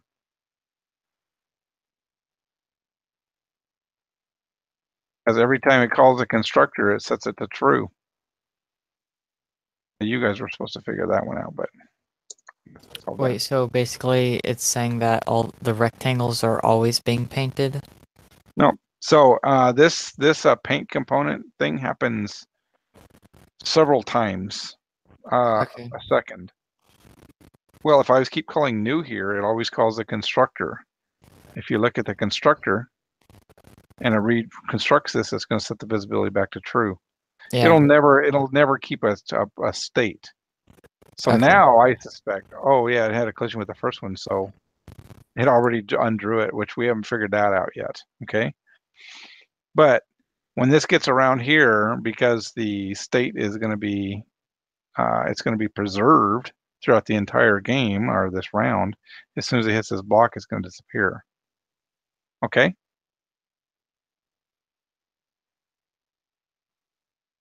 So I have a question. Once we get Yeah. it to where the ball hits the block and it changes direction, if it hits like a block that's just been repainted to white, will it just change directions and not go through it? No, see, what that's the other thing. If it's not visible, we want it to be on top of it. Now, if you also notice is that as it goes over the blocks that are right white, it kind of makes the ball go away. So we got to solve that problem. Watch this as it goes. See, it kind of hides. Oh, I see that. Yeah. It did hide it. So we've got problems. I mean, when it first hits it, of course, we want to change direction. If it goes again, we want to act like it wasn't even there. Yeah.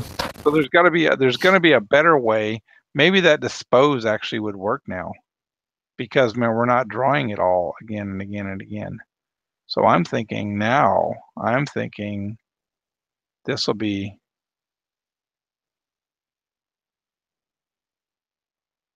I'm thinking that'll work now.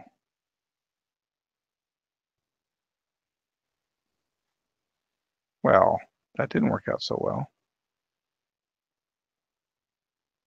Why did it?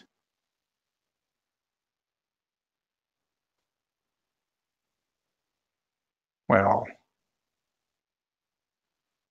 that really start out that way?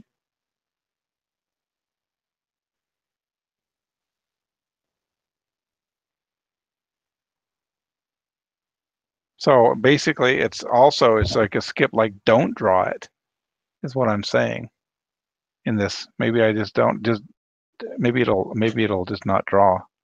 See what I'm saying? What won't? So now I got to set it to where basically after it collides with it, if it's not visible, it just doesn't draw it anymore. Oh, okay. And it doesn't hide there anymore. See, it doesn't hide behind Yeah. it. Okay, you believe so? Try to imagine here. I mean, we are basically almost building a game. I mean, this is what you want to. This is one of the things that you want to do when you learn how to program, right? Is make games. And so a lot of these games have the same basic, fundamental thing. Now all you have to have some other things in here.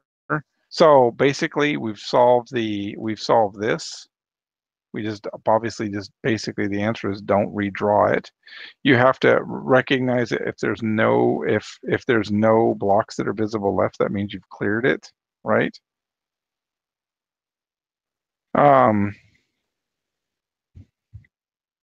Now, I mean, we can we have to have a lot more blocks here.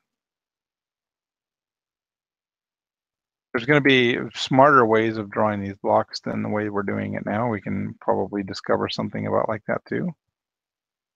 We can do 5, 6, 7, and 8. But as we do these things incrementally, then it gives you a chance to actually see what we're doing.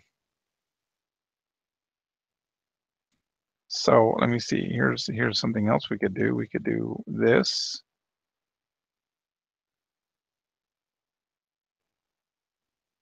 Call that B5, B6, B7, B8. And we can do this as 50, 50, 50, and 50. Now this should start to look like something. It started with that collision in the beginning, so. Which I haven't quite figured out why I can't make it start somewhere other than there yet. What do you think? Pretty cool, Yeah. huh? Pretty cool. That looks pretty cool already. Yeah, it is. And so this is all within our ability. Now you just have to work out the details. Anyways, then we can. So I think what we ought to do is I've got to make these 2 files available for you guys.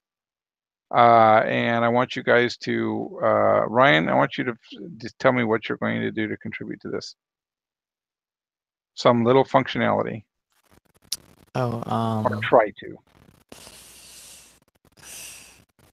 like what options would you have for us? Well, Or you I just want mean, us to make something you know up? what is it missing to go from here to where we want it to be? I mean, we are missing the panel still, or The paddle. the bottom. Yeah, the paddle and the Missing a bottom. paddle. Yeah, we're That missing when a it, paddle for sure. and when it hits the bottom, that the like you lose a life or something. Yeah.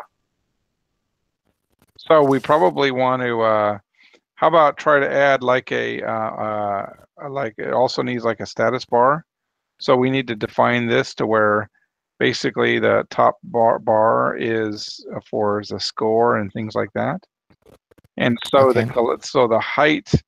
the height of the window is going to be height minus the size of that bar, right? Yeah. So if I said height equals height minus 30, if I made the width 30 high, it's kind of hard to see where it's going now, but basically it's going to consider it's actually that was down the bottom. See, it missed actually in the bottom. See how it Okay. missed the bottom there, kind of. But you can play around with it to say, oh, actually it's going to be.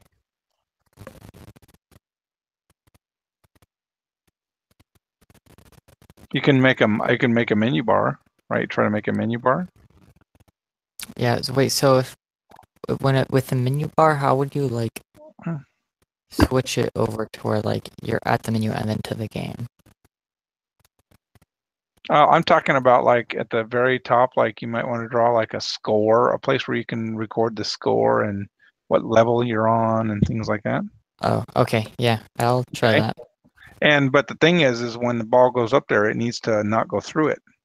Yeah. So everything needs to shift down, and you need to put basically all you need to do is draw a rectangle that's this big all the way across the thing, and it always bounces off that property, and then we can add the text in there in it later or whatever. You know what I'm saying? Yeah. Okay, you're gonna try to do the menu bar, right? Yep. What about you, Elijah? I guess I could try to do the paddle. Okay. Now, there is the paddle, if you could actually just draw a paddle, a rectangle, it's got to be seven thing, and then if it happens to hit it, that's fine. As for moving it, that's an additional thing if you seem to get it done, and make it to where it moves with the arrow keys. To give you an idea of what that might look like, inside my Star Explorer,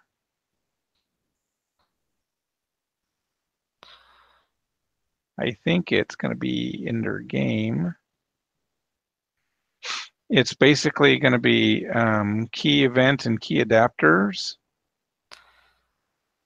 And it's going to be something like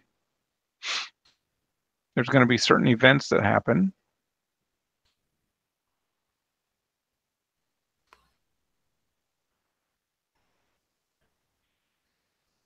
There's a key handler, key adapter, and then you're going to have this key pressed event. These are all going to be predefined by this thing. And then if it's VK left, that's the left arrow, and VK right is the right arrow. And then you can, of course, then you could tell the paddle to move its position based on, a timer like. But you don't have to go this far. I'm not suggesting that you get this far yet.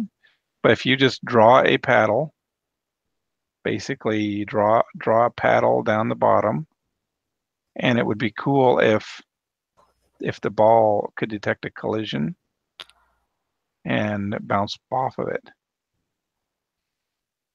Okay. Okay. Yeah, Excuse me. plenty of collision examples and stuff. Now, or the other thing we need to detect a collision on is once it's detected the collision, then it needs to tell the ball to change location, change the thing. That might take a little architecture change. So let's just see how far you guys go with it, because the 102 thing is like going to be. Let's see if we could get it to. Another thing we could do is you can bring in a sound effect where when it hits something, it makes like a like a pooey, little sound or whatever it hits it every time it hits a side. Right? Yeah. Your sound events. They've got the menu. We got Yeah. the paddle. We're going to move the paddle left and right, and then we got to find a smarter way to draw all the blocks out than to do it like we're doing it in this, like this. As you can see, this is okay, but how many lines of code would it be for level 1 versus level 2 versus level 3? We need to find a smarter way to draw all of these blocks. And I haven't even thought of what that solution actually is going to look like, but we will come up with a better solution. Okay. Okay. So I think it's going to look something like we're going to be saying it's going to be, let's say we have a level object, and we'll call it level 1, and it might be defined like all the locations of the blocks. You see what I'm saying? Some big thing like that, whatever. This will be defined level 1, and level 2 will be defined with, it'll be something very simple where we define where all the locations and the colors of the blocks are. And then it'll select the level that it's on. It's going to be something like that. Inside each level, we'll define and call either all these things where we need them. Okay. Sounds But good. we'll just kind of get it running at first, and I still, and the other thing, if you guys both can figure out why it's starting way in the right-hand corner when I want to start down here and not start it with a collision, you know what I'm saying? Yeah. We could not figure that out. So if you can figure that out. So Ryan, you've got the menu bar, and to try to figure out how to get the ball to start somewhere in the middle. And Elijah, your job is to make a paddle. Next level is to see if you can get the ball to collide with the paddle, at least detect collision, even if it doesn't bounce off of it. And then to make the ball start somewhere else. Okay? All right. And now if you create a project with the same names as I got here, which you've already done, and with one with block and one with main, I'm going to send you the 2 files, and you should be able to copy paste, and everything should be just fine. Okay. So, All right. So this will be, let me see, main. Let me do this here, just to show you what I'm going to do so you can see it.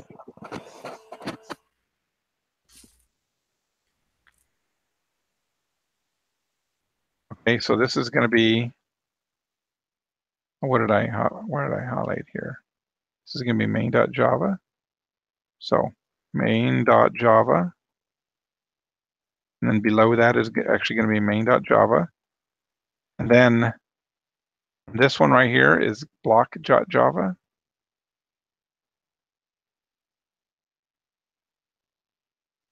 And then I'm writing the block Java, and then below that is the answer.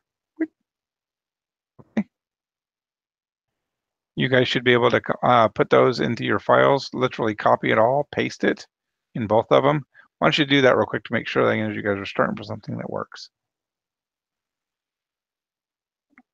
And your namespace should be main. I should have a class called block, another one called main. Okay, so are we copying the main class over the one you already sent us at the beginning of the class? Yeah, you highlight the entire thing, the entire file, you go to the entire thing, and then paste. Okay. Yeah.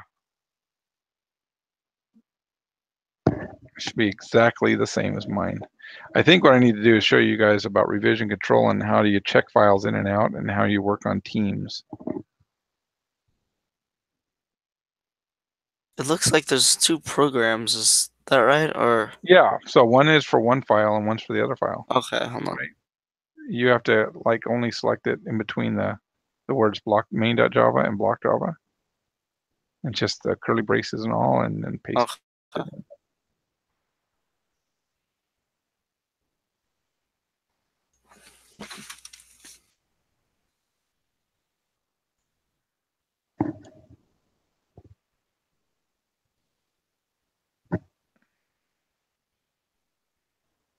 So we're sharing the files on a team in a very archaic way. There's a much better solution called revision control.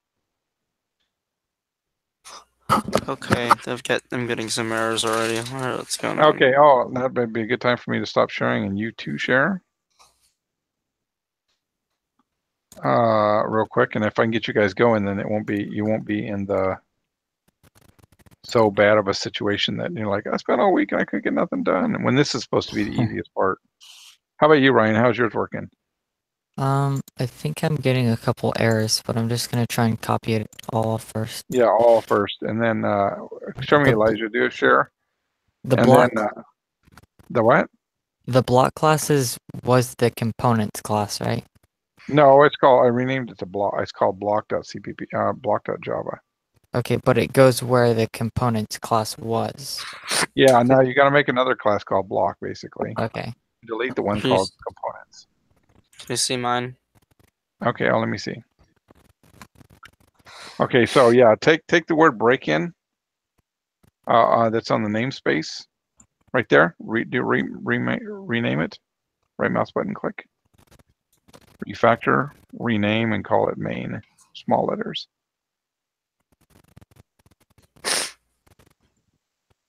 There. And open that class back up. Yeah, there. Yep. To the left. Right there. Open it. Expand that. There. Okay. You got main.java. Oh, get rid of the word main.java on top. That was just a way for me to line number 1. Delete line number 1. Yeah. Okay.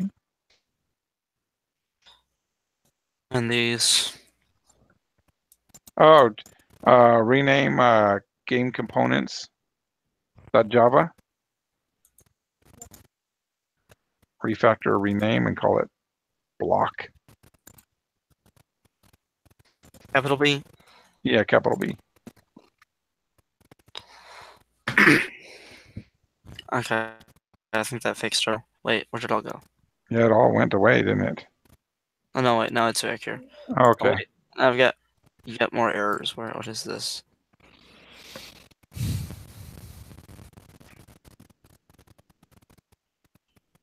Save it all. Okay, what is this? Go It's to the mad. block. Go to the block class. Yeah, copy and paste everything block in there. I don't know, I got rid of it when you renamed it. So go from the in my email and paste everything in block. Okay, hold on. I don't know why I did that. Okay, yes, this part. Where is it? Just the part, not the block.java, but you know everything at the end, in between. Hold on. This. Right, just The whole thing. Yep. Then paste. why is it saying main? Yeah, you got the whole thing. This is in block, so delete. Hold on. Oh yeah, there you go. So what? Thought I Only the block.java part. maybe I didn't hit Control V hard enough. Hold on. No, you had to Control C. You got to copy Oh, only that section. I did Control V instead of Control C. Yeah, that's That's fine. copy. Yeah. There we go. Yeah. And there's no errors. Save. Click the save all. The 2 disks. See if it makes your errors go away now, and then you should hit run and go. No, they hit the run button, the play button. I can't see it because you're only sharing it. Is it running? Oh, yeah, it is. Hold on. Let me Okay. Yeah, you'd have to share your desktop, but I don't care. If it's running, that's fine. Okay. Yeah. Okay, now I'm it's gonna. working pretty well. Okay, Ryan, how about you? Ryan, you're muted. Sorry, I'm trying to share my screen. Okay. Yeah, I got the inevitable infinity thing going on. Yep. Okay, so you can see this, right? No, I can't. Oh. Sorry, Click what do I share do? screen. The little green share screen. Yeah, I did. It's not working. Application. Here we go. Is that working? Yes. Okay. Okay, get rid of the word main.java. And then over here too, right? Yeah. Then I think that might be it. Yeah, There's go ahead and hit something else save missing the there. double disks. Okay, now Okay. hit run. Yeah, hit run. That's all. Okay, it's working. There you go. So now you guys are both starting with a working scenario, right? Yep. So then you won't have to worry about that. But add basically those things I asked you guys to do, and then we'll critique it and we'll fix it and we'll find out what you were thinking. Don't forget to use comments if you to kind of track what you're thinking or you got questions. Just go ahead and comment it out, and we'll answer the questions as they come up. And so this is, again, still continue to be mentorship, except the fact now I'm just going to ask you guys to start contributing to this. We're going to build the game together, basically. And there'll be enough live working examples that you're just going to learn through it. You can't help it. So it'll probably, once you're all invested, as deeply as you guys will be in this by the time you're done, it's probably going to be one of your favorite games because it's going to be yours. So Yeah, we'll see how that probably. works out. Probably it'll be like, cool, look what I just did. So I'm excited to see the game move forward as I get to where you guys start to grasp about what it means to add functionality stuff. So instead of watching me do it, then I'm going to be turning it over, watching you guys do it. Okay. Sounds good. But do you see how we just kind of pick some little aspect and just fix that little piece, and then fix this little piece and fix that? Hey, either you guys draw pictures or do any kind of artwork? No, I wish I could, but Okay, I could well, try, but I don't think it's gonna come out good. Well, the reason it may seem a little difficult because we look at it as the end product, right? And you say, "Oh, I can't do that," but it turns out that all artists, they start with very fundamentals to begin with. The first stage is what's called just a rough draft, right? They just do a rough shape thing. And then they change it. They literally erase or draw over what they got to change what's called the perspective. So if they're drawing a face, they make sure that the eyes are shaped right and that they're spaced properly and that things are in the right spot. And they literally keep erasing and drawing over it until they think the perspective is right. Then when they get the perspective right, then they get into shading, or what called midtones. So then they'll start to introduce midtones, and midtones is basically everything that's not black or white. It's everything in the middle. So they'll start adding what they think is a shading and the thing, and they'll start to imply in there darker and darker, darker. And then when they get the midtones right, then they're going to come in with the really dark stuff and with the really highlight stuff, and they're going to start shaping it and turning into what is it. Basically, what I'm saying is what you look at the end is not part of the process. So it's all in the same thing in developing.